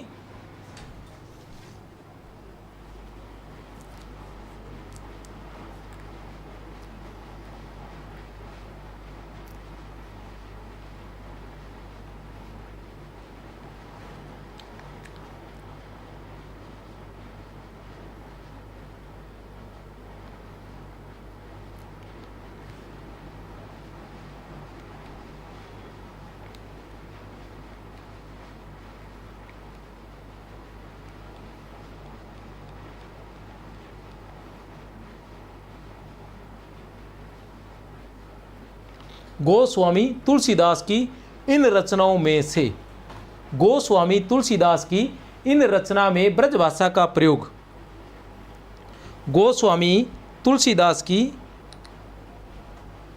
किस रचना में ब्रजभाषा का प्रयोग है, गोस्वामी तुलसीदास की किस रचना में ब्रजभाषा का प्रयोग है।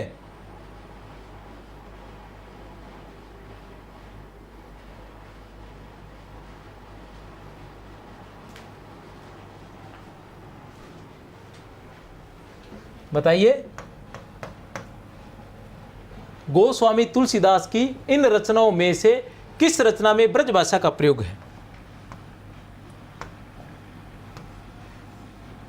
वरिष्ठ अध्यापक परीक्षा 2018 संस्कृत शिक्षा में पूछा जा चुका है ये प्रश्न। कवितावली, रामचरितमानस, रामलला, नैछू, जानकी मंगल, तो किसमें है ब्रजभाषा का प्रयोग? सीधा सीधा ही है कवितावली में। अवली वाली अधिकतर रचनाओं में ब्रजभाषा का ही प्रयोग है, केवल रामाज्ञा प्रश्नावली को छोड़कर बाकी सभी में ब्रजभाषा का प्रयोग है अवली वाली का। रामचरितमानस की कौन सी भाषा है? अवधी है। रामलला, नैछू की भी अवधी है। जानकी मंगल की भी अवधी भाषा ही है। रामचरितमानस की अवधि है, रामलला, नैछू की अवधि है और जानकी मंगल की भी अवधि है। और ब्रजभाषा वाली कौन कौन सी है? एक तो कवितावली हुआ,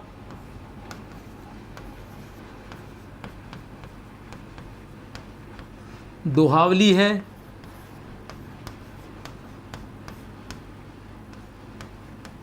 गीतावली है,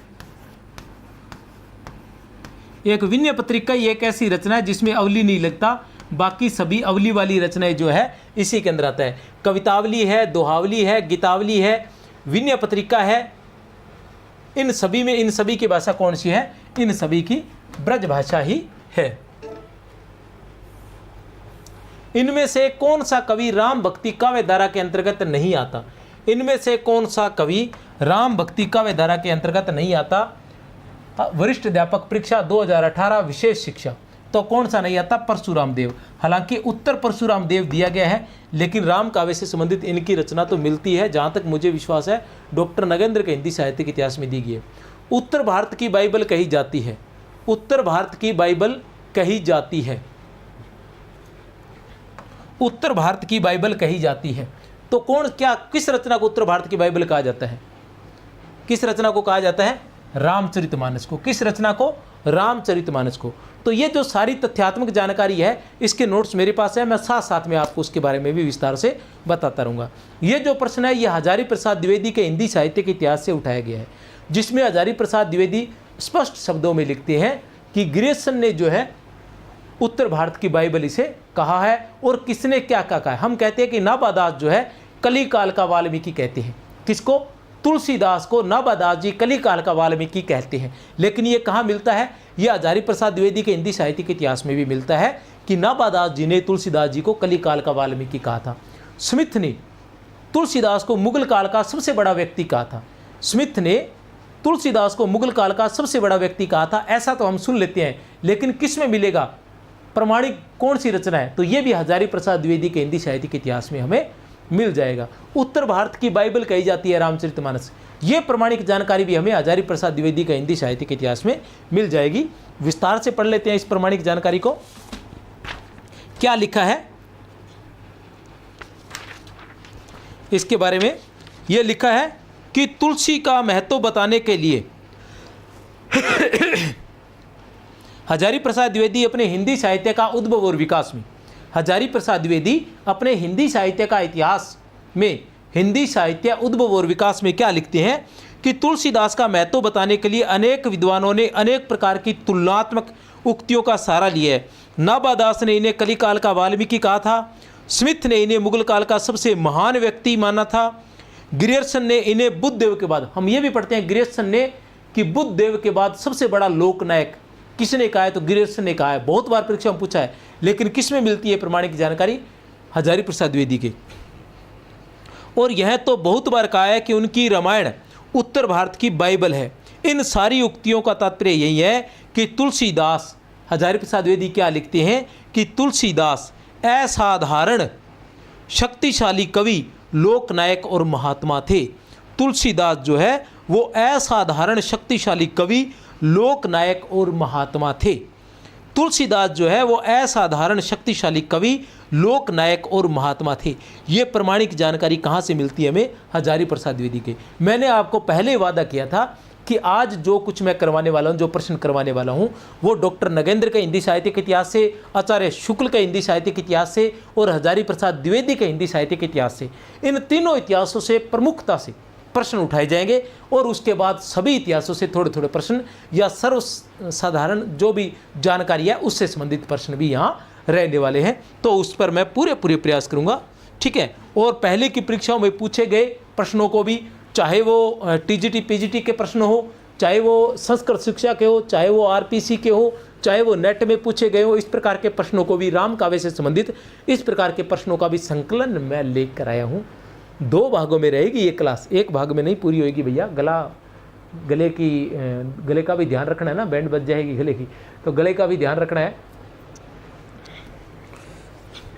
रामचरितमानस, रामार्चन पद्धति किसकी थी? रामानंद की। बीजक किसका था? धर्मदास का। विनय पत्रिका किसकी थी? तुलसीदास की। उन्होंने सब ओर से समता की रक्षा करते हुए, किन्होंने?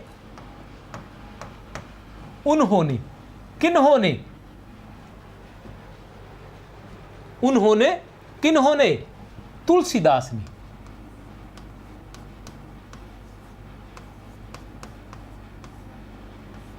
किन्होंने? तुलसीदास ने सब ओर से समता की रक्षा करते हुए एक अद्वितीय काव्य की सृष्टि की। तुलसीदास ने सब ओर से समता की रक्षा करते हुए, समानता की रक्षा करते हुए एक अद्वितीय काव्य की सृष्टि की, जो अब तक उत्तर भारत का मार्गदर्शक रहा है। जो अब तक उत्तर भारत का मार्गदर्शक रहा है और उस दिन भी रहेगा जिस दिन नवीन भारत का जन्म हो गया होगा। उपयुक्त कथन किस आलोचक का है? आपके सामने सभी आलोचक, आप देख सकते हैं, उत्तर दे सकते हैं। थोड़ा सा सोचने का समय मैं आपको दे सकता हूं, ज़्यादा तो नहीं दूंगा, थोड़ा ही दूंगा।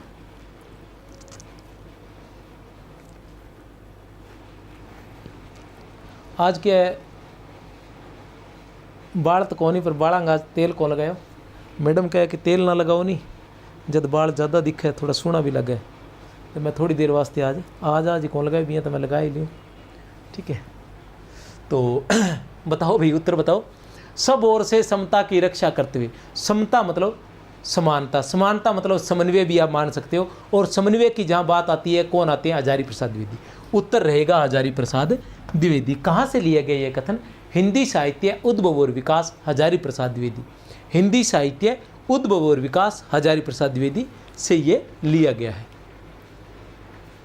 देखे क्या, कहीं सामने पड़ा है तो दिखा देता हूँ मैं आपको, याद रह जाता है।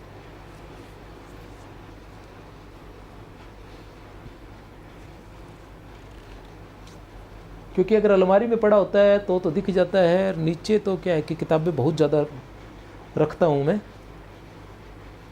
तो दिखता नहीं है। पढ़ रहा था ना तो कहीं छिप गया है, अभी दिख नहीं रहा। ये क्या दिख गया, अभी दिखा देते हैं आपको।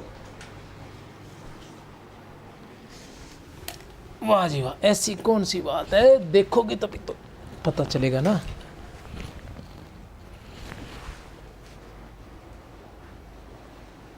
कैमरा भी हिल गया क्या?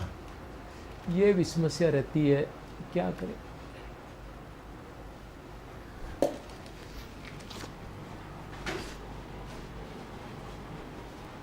हिंदी साहित्य उद्भव और विकास, हिंदी साहित्य उद्भव और विकास क्या है? उन्होंने सब ओर से समता की रक्षा की थी।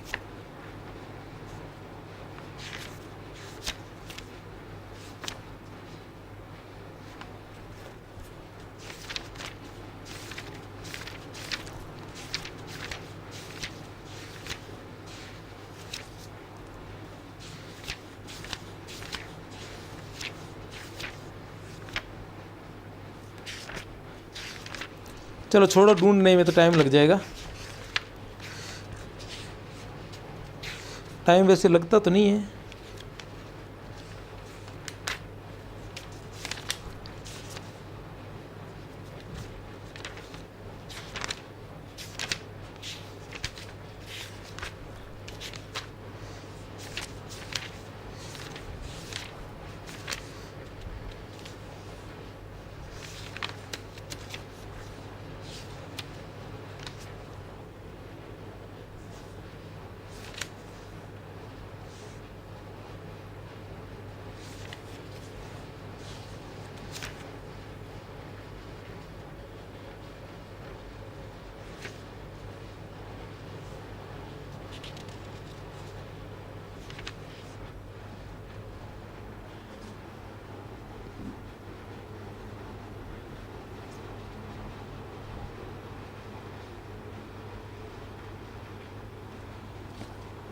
ठीक है।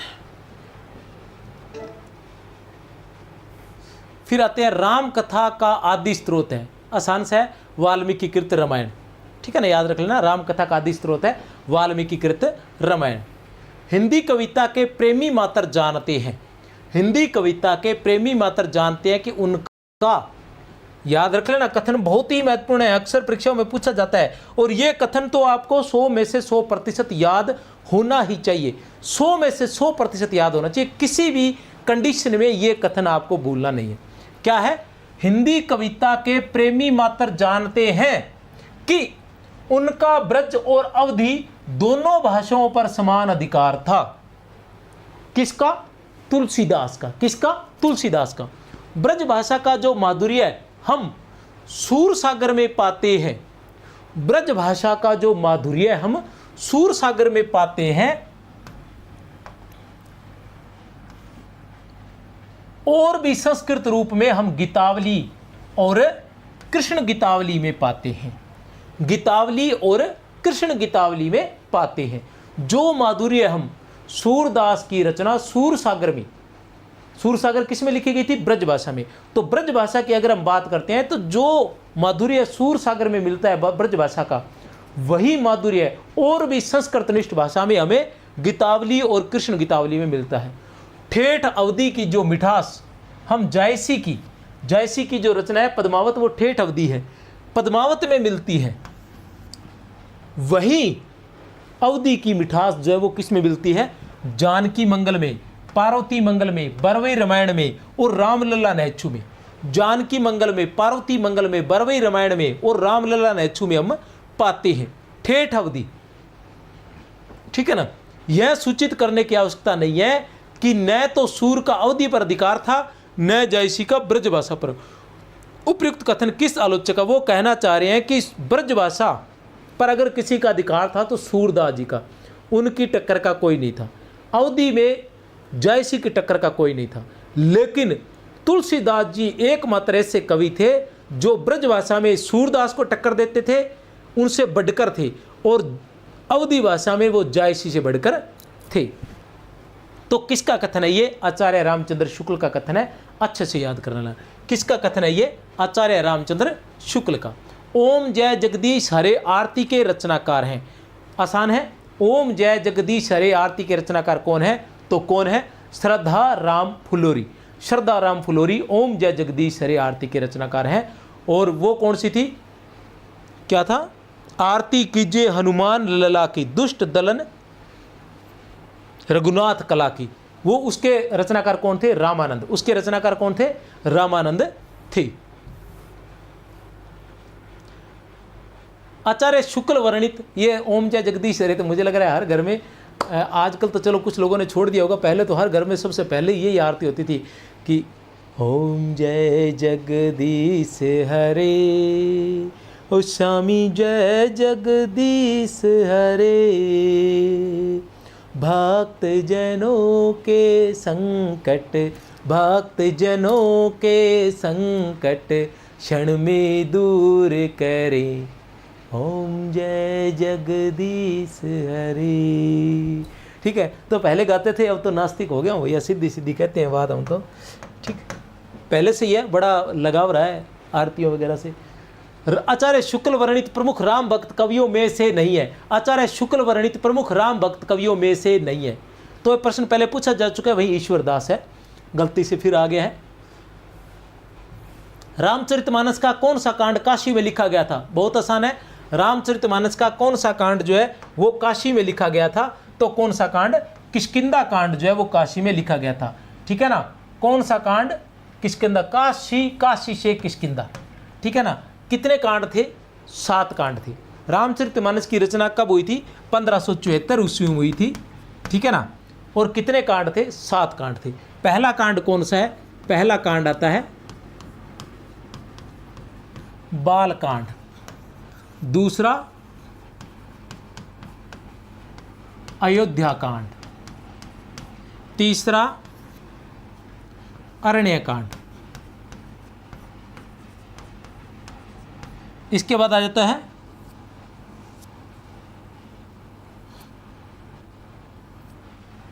बालकांड, ये बचपन का वर्णन है बालकांड में, जब वो जन्म लेते हैं। अयोध्या कांड में जब क्या बोलते हैं वो, अयोध्या कांड जहाँ दशरथ का देहांत हो जाता है। अरण्य कांड जब वो जंगल में निकल जाते हैं। और चौथा आएगा, थोड़ा ऊपर नीचे ना हो जाए, मैं देख लेता हूँ, नोट्स रखे पड़े हैं, क्योंकि गलत एक बार पढ़ लिया तो गलत रह जाएगा। इसमें भी नहीं दे रखा है, चलो कोई बात नहीं, आगे देख के बता देंगे, आगे कहीं ना कहीं आ जाएगा किसी प्रश्न में, ठीक है ना, क्योंकि गलत नहीं पढ़ना ना, मैं कंफ्यूज हो रहा हूँ थोड़ा सा एक कांड के चक्कर में, क्योंकि एक बार गलत पढ़ लिया तो गड़बड़ हो जाएगा। चलते हैं आगे। राम से संबंधित रचना व रचनाकार का असंगत क्रम छांटिए। राम से संबंधित रचना व रचनाकार का असंगत क्रम छांटिए कि राम की रचना है या नहीं है। रामचंद्रिका बिल्कुल राम की रचना है। अवध विलास लालदास, रावण मंदोदरी संवाद, पौरुष्य रामायण, अच्छा रचना और रचनाकार, ठीक है ना। रामचंद्रिका केशवदास की है, बिल्कुल सही है। अवध विलास लालदास की है, बिल्कुल सही है। रावण मंदोदरी संवाद मुनि लावण्य की है, बिल्कुल सही है। और पौरुष्य रामायण नाभादास की नहीं है। पौरुष्य रामायण क्या है, नरहरि वापट की है, नरहरि वापट की है। वापट है या बापट, कुछ जगह वापट कुछ जगह वापट है, नरहरि वापट की है। मातु पिता जग जाई तजो, विद्यो न लिख्यो कछु भाल भलाई, तो किससे है ये, बहुत ही आसान है, पहले करवा चुका हूं। मातु पिता, जिसमें माता पिता आएगा, तय आएगा, वो कौन सी होगी, कवितावली। माता पिता आएगा वो क्या होगी, कवितावली। और जनक जननी आएगा, न आएगा, वो होगा विनय पत्रिका। जनक जननी अगर आएगा तो वो होगा विनय पत्रिका। जनक जननी तजो, कुटिल कीट जो तजो, ठीक है ना, कुटिल कीट जो, ठीक है ना, जन्म जन्म्यो कुटिल कीट जो, ठीक है ना, तो उसमें भी क्या रहेगा, विनय पत्रिका रहेगा। मातु पिता तय है तो कवितावली रहेगा। याद रख लेना, बड़ी आसानी से याद हो सकते हैं ऐसे पद। तुलसीदास के शास्त्रीय गुरु माने जाते हैं। शास्त्रीय गुरु कौन माने जाते हैं, वैसे इनका पालन पोषण जो किया था वो तो नरहरिदास ने किया था, लेकिन इनकी जो शिक्षा प्राप्त की थी इन्होंने, वो महात्मा शेष सनातन से की थी। नरहरिदास को रामानंद की परंपरा से जोड़ने के लिए शुक्ल लिखते हैं कि रामानंद की परंपरा से जोड़ने के लिए तुलसीदास को नरहरिदास का, नरहरियानंद का शिष्य बताया गया, जो गलत है शुक्ल के अनुसार, ठीक है ना। वैसे नरहरिदास भी इनके शिष्य थे, जिनका पालन पोषण किसने किया था, नरहरिदास इनके गुरु थे तुलसीदास जी के। तुलसीदास जी का पालन पोषण नरहरिदास ने ही किया था, और महात्मा शेष सनातन से इन्होंने शिक्षा ग्रहण की थी। ऐसा भी कहा जाता है कि जब ये तुलसीदास जी से मिले थे तब इन्होंने नरहरिदास से शेष सनातन को मांग लिया, तो उन्हें लगा कि इतना, ठीक है ना, इतना क्या बोल सकते हैं, बच्चा भी कह सकते हैं, या इतना होनहार बच्चा जो है, तो ऐसे बच्चे को मैं शिक्षा देना चाहता हूँ, ऐसा कहकर उन्होंने मांग लिया था और उसको शिक्षा दी थी। किसने, महात्मा शेष सनातन ने।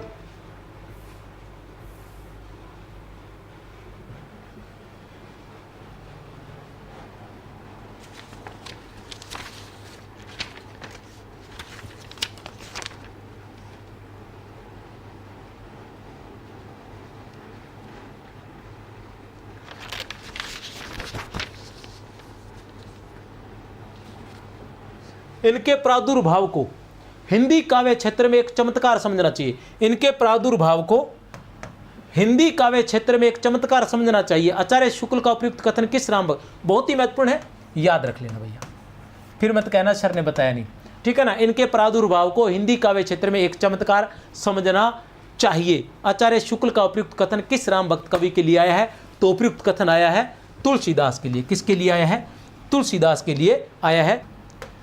उनका सारा काव्य समन्वय की विराट चेष्टा है। उनका किनका, उनका मतलब तुलसीदास का। किसका, तुलसीदास का। तुलसीदास का सारा काव्य समन्वय की विराट चेष्टा है। किसका कथन है ये, तुलसीदास का सारा काव्य समन्वय की विराट चेष्टा है। किसका कथन है ये, यह कथन किसका है, लोक और शास्त्र का समन्वय, गार्हस्थ्य और वैराग्य का समन्वय, भक्ति और ज्ञान का समन्वय, भाषा और संस्कृत का समन्वय, निर्गुण और सगुण का समन्वय, कथा और तत्व ज्ञान का समन्वय, ब्राह्मण और चांडाल का समन्वय, पांडित्य और अपांडित्य का समन्वय, रामचरितमानस शुरू से आखिर तक समन्वय का काव्य है। उपयुक्त कथन किस आलोचक का है? बताइए किस आलोचक का है उपयुक्त कथन? तो समन्वय की बात आती है तो कौन रहते हैं? हजारी प्रसाद द्विवेदी। उत्तर है हमारा स हजारी प्रसाद द्विवेदी। उनका सारा काव्य समन्वय की विराट चेष्टा है। लोक और शास्त्र का समन्वय क्या है? लोक और शास्त्र का समन्वय उनका काव्य नजर आता है। गार्हस्थ्य और वैराग्य का समन्वय भी है, भक्ति और ज्ञान का समन्वय भी है, भाषा और संस्कृत का समन्वय भी है, निर्गुण और सगुण का समन्वय भी है, कथा और तत्व ज्ञान का समन्वय भी है, ब्राह्मण और चांडाल का समन्वय भी है, पांडित्य और अपांडित्य का भी समन्वय है। रामचरितमानस शुरू से आखिर तक तो बहुत ही महत्वपूर्ण कथन है, बहुत ही महत्वपूर्ण कथन है। याद कर लें किसका है? हजारी प्रसाद द्विवेदी का। किसका कथन है ये? हजारी प्रसाद द्विवेदी का कथन है। तुलसीदास की किस रचना का विषय ज्योतिष है? तुलसीदास की किस रचना का विषय जो है वो ज्योतिष है। तो किस रचना का विषय है? रामाज्ञा प्रश्नावली का। उत्तर है स रामाज्ञा प्रश्नावली का। ठीक है ना। रामाज्ञा प्रश्नावली की रचना किसके कहने पर हुई थी? तो ये तुलसीदास जी के मित्र गंगाराम ज्योतिष के कहने पर हुई थी और इसका विषय जो है वो भी ज्योतिष है। यह ब्रज और अवधि दोनों में लिखी गई है रामाज्ञा प्रश्नावली। वैराग्य संदीपनी की बात करें तो यह दर्शन से संबंधित रचना है। वैराग्य संदीपनी अवधि में है, विनय पत्रिका ब्रज में है, रामाज्ञा प्रश्नावली दोनों में है, कवितावली ब्रज भाषा में है। कवितावली किस भाषा में लिखी गई है? ब्रज भाषा में लिखी गई है। भारतीय जनता का प्रतिनिधि कवि, भारतीय जनता का प्रतिनिधि कवि यदि किसी को कह सकते हैं, बहुत ही महत्वपूर्ण कथन है, बहुत ही महत्वपूर्ण कथन है।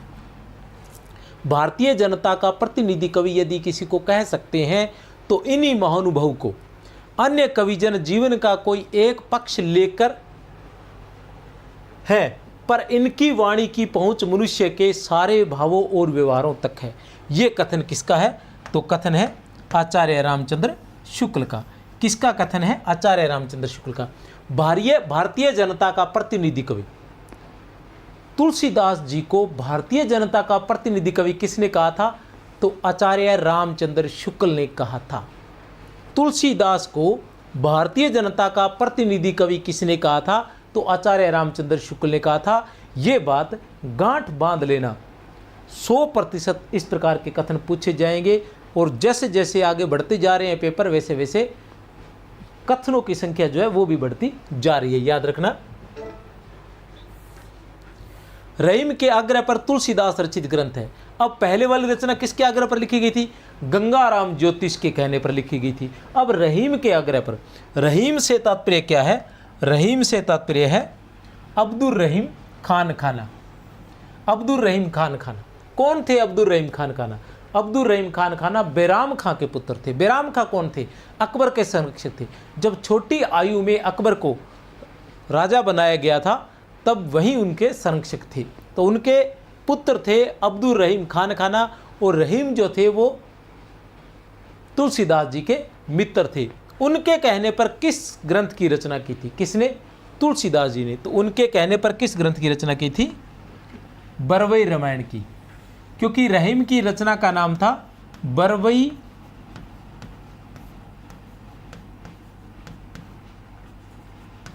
नायिका भेद। उनकी रचना का नाम था बरवई नायिका भेद, जो बरवई छंद में लिखी गई थी। उसी के आधार पर बरवई रामायण की रचना हुई थी।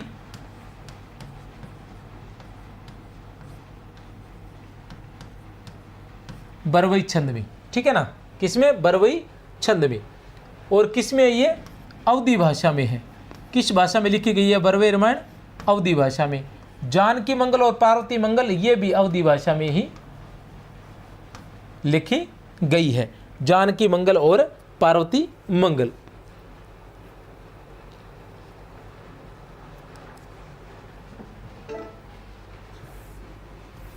रामानंद के कौन से शिष्य पहले रामानुज संप्रदाय में थे?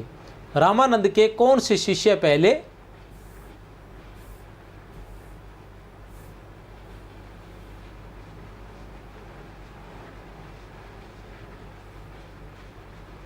अच्छा, रामाज्ञा प्रश्नावली के बारे में थोड़ी सी बात आपको बता दूं।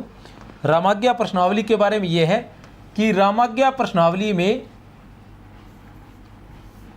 343 दोहे हैं।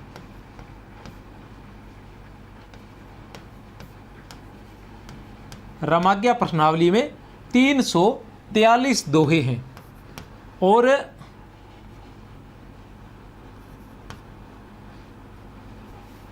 संपूर्ण कथा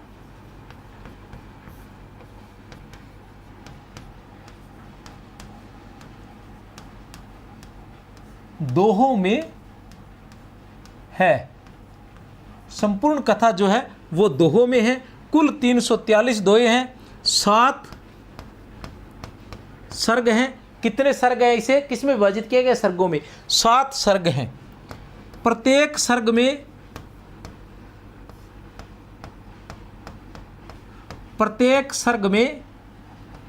7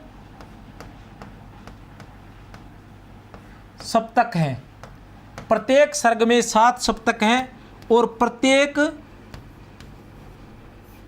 सप्तक में 7 दोहे हैं। इस तरह से कुल 343 दोहे हैं। इस तरह कुल रामाज्ञा प्रश्नावली में जो है 343 दोहे हैं। यह वाल्मीकि रामायण पर आधारित रचना है।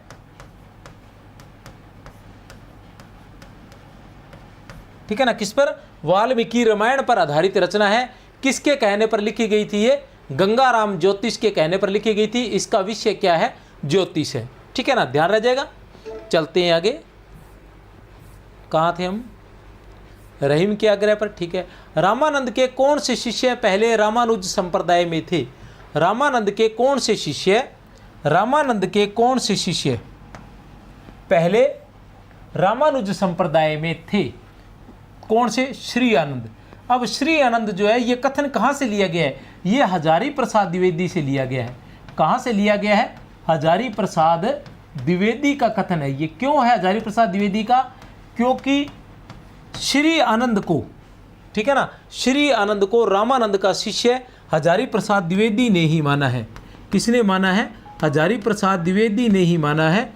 आचार्य शुक्ल ने श्री आनंद को उनका शिष्य नहीं माना है। इससे संबंधित पहले आपको विस्तार से मैं बता चुका हूं। चलते हैं आगे। जहां भाषा साधारण और लौकिक होती है, जहां भाषा साधारण और लौकिक होती है, जहां भाषा साधारण और लौकिक होती है, वहां तुलसीदास की उक्तियां तीर की तरह चुभ जाती है। जहां भाषा साधारण और लौकिक होती है, वहां तुलसीदास की उक्तियां तीर की तरह चुभ जाती है।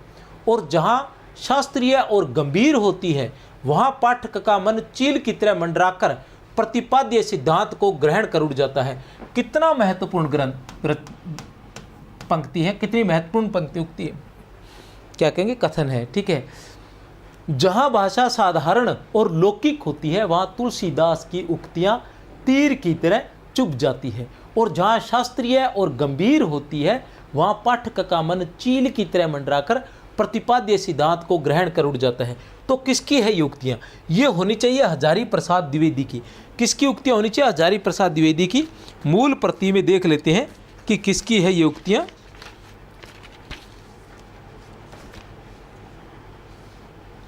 हजारी प्रसाद द्विवेदी की ही है। किसकी है ये उक्तियाँ? हजारी प्रसाद द्विवेदी की। किसकी उक्तियाँ हैं ये? हजारी प्रसाद द्विवेदी की उक्तियाँ। बहुत ही महत्वपूर्ण है, गांठ बांध लेना भैया। ये आ गया है थोड़ा सा इसके बारे में, अब मैं बताकर ही जाऊंगा, ठीक है ना। व्याख्याता का संपूर्ण कोर्स 999 रुपये है, कोई सीमा नहीं है। वरिष्ठ अध्यापक का संपूर्ण कोर्स सिर्फ 999 में है। व्याख्याता की टेस्ट सीरीज है 150 वीडियो, प्रत्येक बिंदु पर 2 जो है टेस्ट आपको मिलने वाले हैं। इसमें 150 वीडियो टेस्ट है ये, ठीक है ना, और केवल 149 में। वरिष्ठ अध्यापक के भी 150 वीडियो टेस्ट है, केवल 149 रुपये में। डॉक्टर नगेंद्र का हिंदी साहित्य के इतिहास से 50 वीडियो है, केवल 149 में। आचार्य शुक्ल के हिंदी साहित्य के इतिहास से 50 वीडियो है, केवल 149 रुपये में। ये दोनों टेस्ट आप किसी भी विषय की तैयारी कर रहे हैं, चाहे असिस्टेंट प्रोफेसर की तैयारी कर रहे हैं, चाहे व्याख्याता की, चाहे वरिष्ठ अध्यापक की, चाहे टीजीटी पीजीटी की, चाहे नेट की, तो ये अवश्य खरीद लें। और संपूर्ण हिंदी साहित्य का इतिहास केवल 149 रुपये में, 50 वीडियो इसमें आने वाले हैं। ये अपनी पुस्तक है, गूगल पर सर्च मारेंगे तो आपको वहाँ मिल जाएगी। कहाँ से कैसे खरीदनी है अच्छे से सर्च मार के चेक कर लें, क्योंकि कुछ जगह शायद ये महंगी दिखा रहे हैं, कुछ जगह शायद सस्ती दिखा रहे हैं। इससे संबंधित मुझे कोई ज़्यादा जानकारी है नहीं। मैं तो यही चाहूँगा कि आप किसी बुक शॉप से ही इसको खरीदें, लगभग सभी बुक शॉप से मिल जाती है। अगर नहीं है तो आप उनको बोलेंगे तो वो आपको मंगवा देंगे, चाहे आप राजस्थान में कहीं भी क्यों न रह रहे हो। थोड़ी वहाँ कम से कम किताबों की अच्छी दुकान होनी चाहिए, वो आपको ये मंगवा कर दे देंगे। इसमें 7200 वस्तुनिष्ठ प्रश्न है, प्रत्येक बिंदु पर प्रश्न बनाए गए हैं और पहले उसका सारांश दिया गया है। किताब को अच्छे से देखें, उसके बाद उसको खरीदें। प्रश्न जो है इसी तरह के जैसे प्रश्न मैं करवा रहा हूँ, ये अधिकतर प्रश्न इसी किताब से ही लिए गए हैं। सुमेलित कीजिए, हमें सुमेलित करना है। देखते हैं क्या है। कवित सवैया शैली, दोहा चौपाई शैली, बरवई शैली, पद शैली। अब एक चीज़ बड़ी आसान है कि बरवई शैली, बरवई शैली, बरवई रामायण। सै का 1 किस में है? सै का 1 इसमें है। इसमें सै का 3 है, ये भी नहीं हो सकता। सै का 4 ये भी नहीं है। सै का 3 ये भी नहीं है। एक में ही हमारे पास उत्तर आ गया ए। लेकिन बाकी भी देख लेते हैं। कवित सवैया शैली किसकी है? कवित सवैया शैली जो वो किसकी है? गीतावली की है। दोहा चौपाई शैली हम अच्छे से जानते हैं, रामचरितमानस की है। बै का 3 ये देख लिए, बै का 3। दोहा चौपाई शैली रामचरितमानस की है। पद शैली विनय पत्रिका की है, कोई समस्या नहीं है। तो उत्तर हमारे सामने है ए। ये लोक मंगल की साधनावस्था के कवि हैं। अब सीधी सीधी बात ये है कि तुलसीदास को लोक मंगल की साधनावस्था का कवि किसने कहा है? तुलसीदास को लोक मंगल की साधनावस्था का कवि किसने कहा है? सीधी सी बात है, तो किसने कहा है? आचार्य रामचंद्र शुक्ल ने कहा है। ये लोक मंगल की साधनावस्था के कवि हैं। रूपकों का जैसा निर्वाह तुलसी ने किया है, किसी अन्य ने नहीं। मानस में ज्ञान भक्ति के विवेचन में लंबा सांग रूपक प्रस्तुत किया है। किसका कथन है ये? आचार्य रामचंद्र शुक्ल का है, कोई समस्या नहीं है। किस शाखा में भक्त स्वयं को राम की पत्नी मानता है? किस शाखा में भक्त स्वयं को राम की पत्नी मानता है? तो बताइए किस शाखा में मानता है? इसके बारे में मैं पहले आपको बता चुका हूँ। आचार्य रामचंद्र शुक्ल के हिंदी साहित्य के इतिहास से ये प्रश्न लिया गया है। ए बैस है या फिर द, तो किस शाखा में? ए में, सब सुखी शाखा में। अब सब सुखी शाखा के प्रवर्तक कौन थे? रामचरण दास। कौन है प्रवर्तक?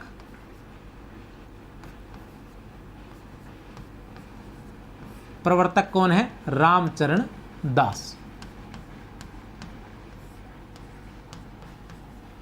ठीक है ना। किस प्रकार की भक्ति थी? पति पत्नी भाव की भक्ति थी। किस प्रकार की भक्ति थी?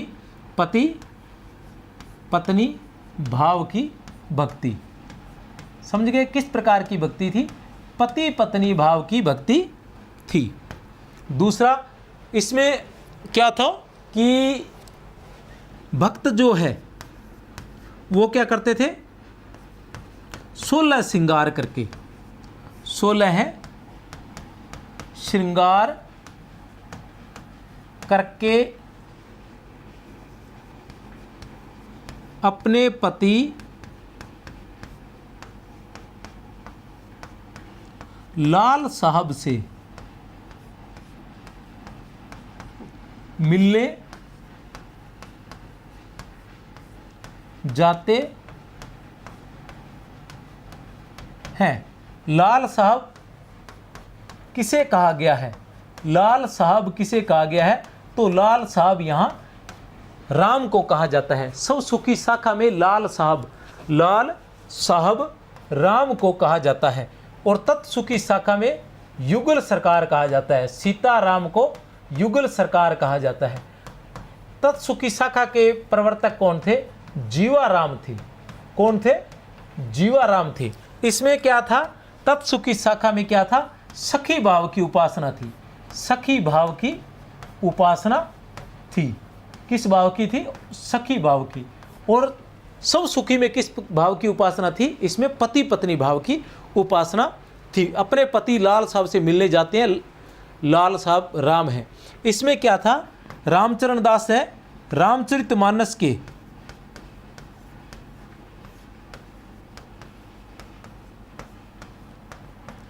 प्रसिद्ध टीकाकार थे। रामचरण दास रामचरितमानस के प्रसिद्ध टीकाकार थे। और इसके अलावा क्या था? रामचरण दास ने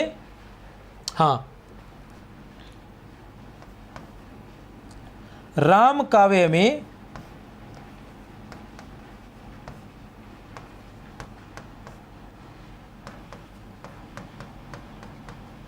श्रृंगारी भावना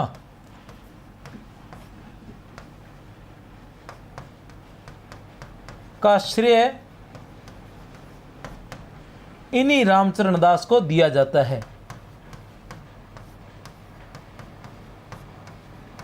दास को दिया जाता है। ठीक है ना? रामचरण दास क्या कहते थे कि रामावतार में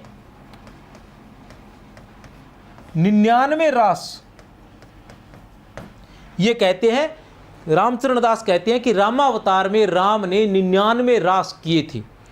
ठीक है ना? आज भी चित्रकूट में इनके रास के, इनके श्रृंगारी भावना के पद जो है गाए जाते हैं। 99 रास राम ने रामावतार में कर लिए थे। बाकी एक रास के लिए उन्होंने श्री कृष्ण का अवतार लिया था। सिर्फ एक रास के लिए उन्होंने श्री कृष्ण का अवतार लिया था। श्रृंगारी भावना या अश्लील भावना का चित्रण रामचरण दास की जो पद है उनमें मिलता है। तत्सुखी शाखा में युगल सरकार कहा जाता है। राम सीता को सखी भाव की उपासना थी।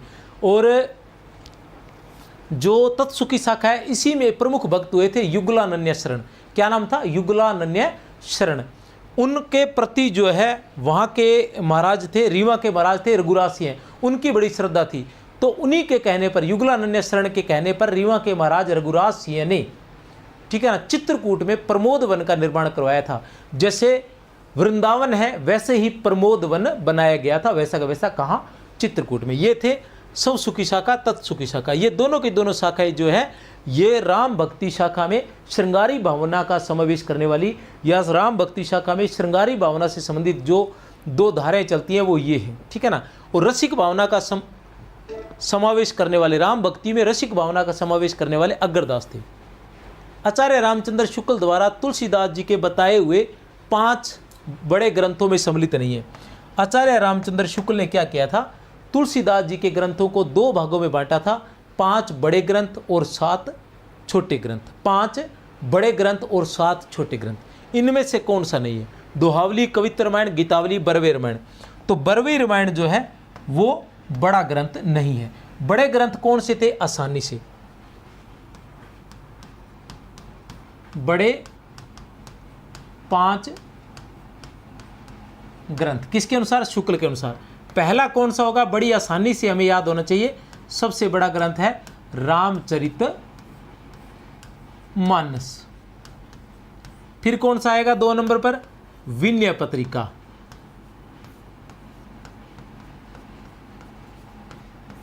तीन नंबर पर कवितावली।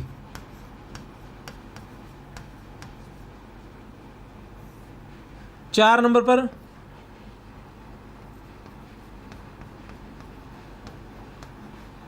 गीतावली। 5 नंबर पर दोहावली। ये 5 बड़े ग्रंथ हैं। और 7 छोटे ग्रंथ, 7 छोटे ग्रंथ की बात करें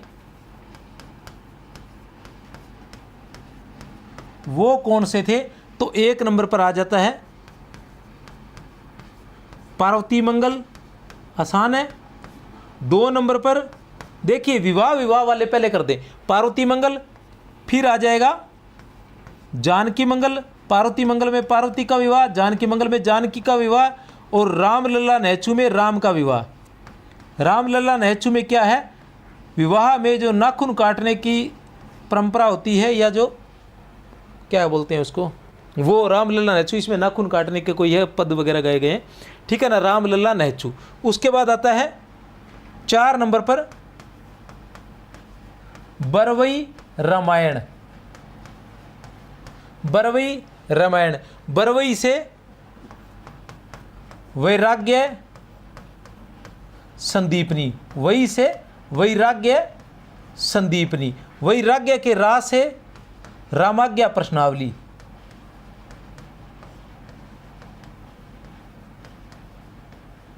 ठीक है ना। 6 तो देखो इस तरह ट्रिक से याद कर सकते हो। कैसे ट्रिक, कि पार्वती मंगल में पार्वती के विवाह का वर्णन, जानकी मंगल और रामलला नहचू। पार्वती का विवाह, जानकी का विवाह और राम का विवाह, पार्वती मंगल, जानकी मंगल और रामलला नहचू। फिर आता है बरवई रामायण, बरवई के वई से वैराग्य संदीपनी और वैराग्य के रा से रामाज्ञा प्रश्नावली। और 7 नंबर पर है हनुमान बाहुक। देख लेते हैं एक बार, यही है क्या, अच्छा हनुमान बाहुक नहीं है, हनुमान बाहुक कृष्ण गीतावली में, सॉरी, ये आ जाएगा कृष्ण गीतावली,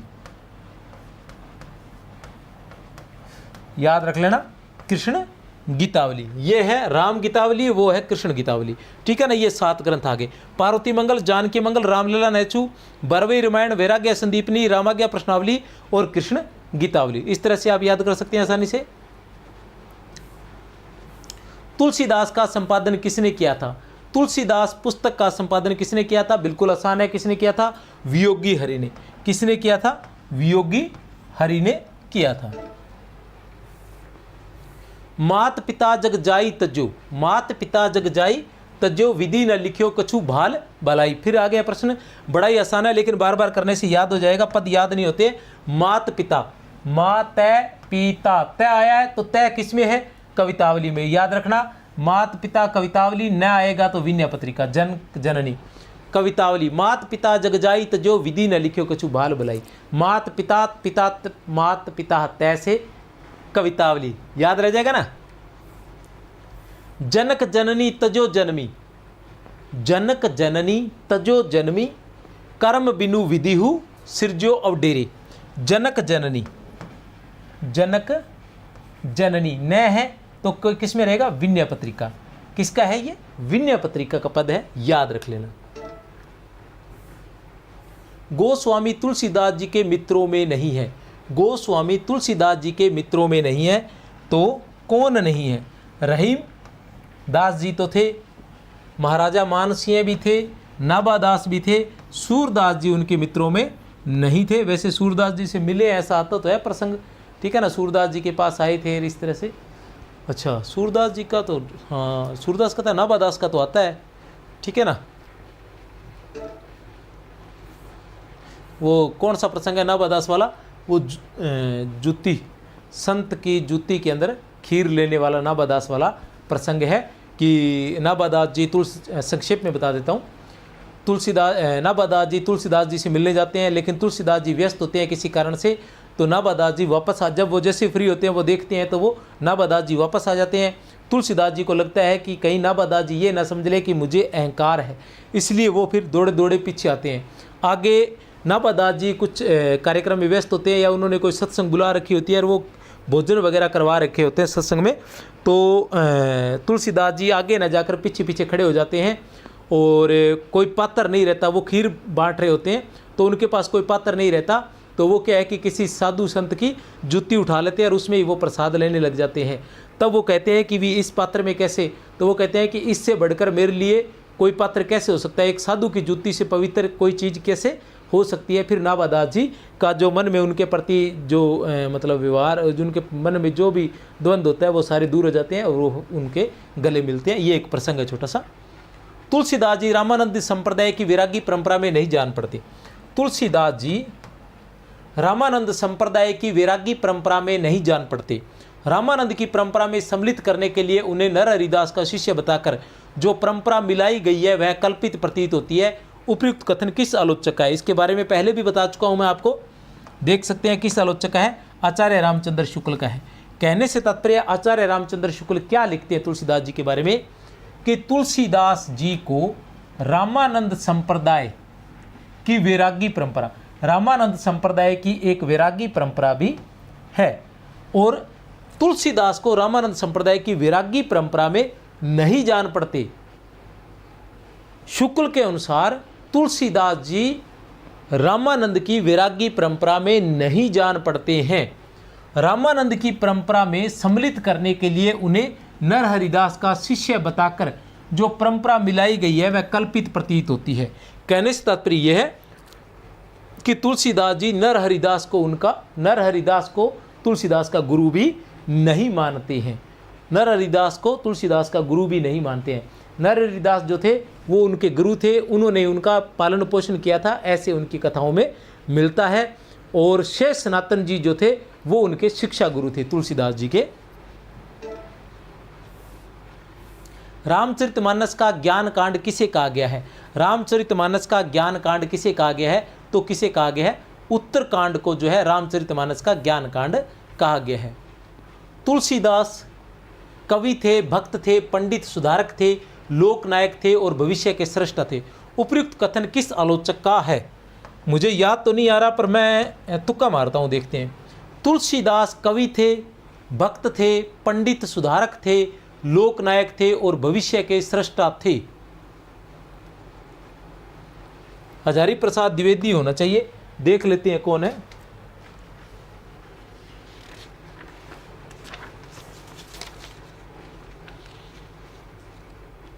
हजारी प्रसाद द्विवेदी कहाँ से लिया गया? ये हिंदी साहित्य की भूमिका, हजारी प्रसाद द्विवेदी की पुस्तक हिंदी साहित्य की भूमिका से लिया गया है। कहाँ से लिया गया है? हजारी प्रसाद द्विवेदी की पुस्तक हिंदी साहित्य की भूमिका से लिया गया है। क्या है इसमें? तुलसीदास कवि थे, भक्त थे, पंडित सुधारक थे, लोकनायक थे। मैंने तुक्का कैसे मारा कि लोकनायक, ठीक है ना, इस शब्द का प्रयोग इन्होंने किया। वैसे तो लोकनायक शब्द का प्रयोग ग्रिशन ने भी किया है, बुद्ध देव के बाद सबसे बड़े लोकनायक, ठीक है ना। लेकिन मुझे ऐसा लगा कि यहाँ जो इस तरह का पंडित सुधारक थे, भक्त थे, तो ये सारी बातें मुझे ऐसा लगा कि हजारी प्रसाद द्विवेदी का ही होना चाहिए, ठीक है ना। जैसे ठीक है, तो मुझे लग रहा है 50 प्रश्न हो गए हैं लगभग।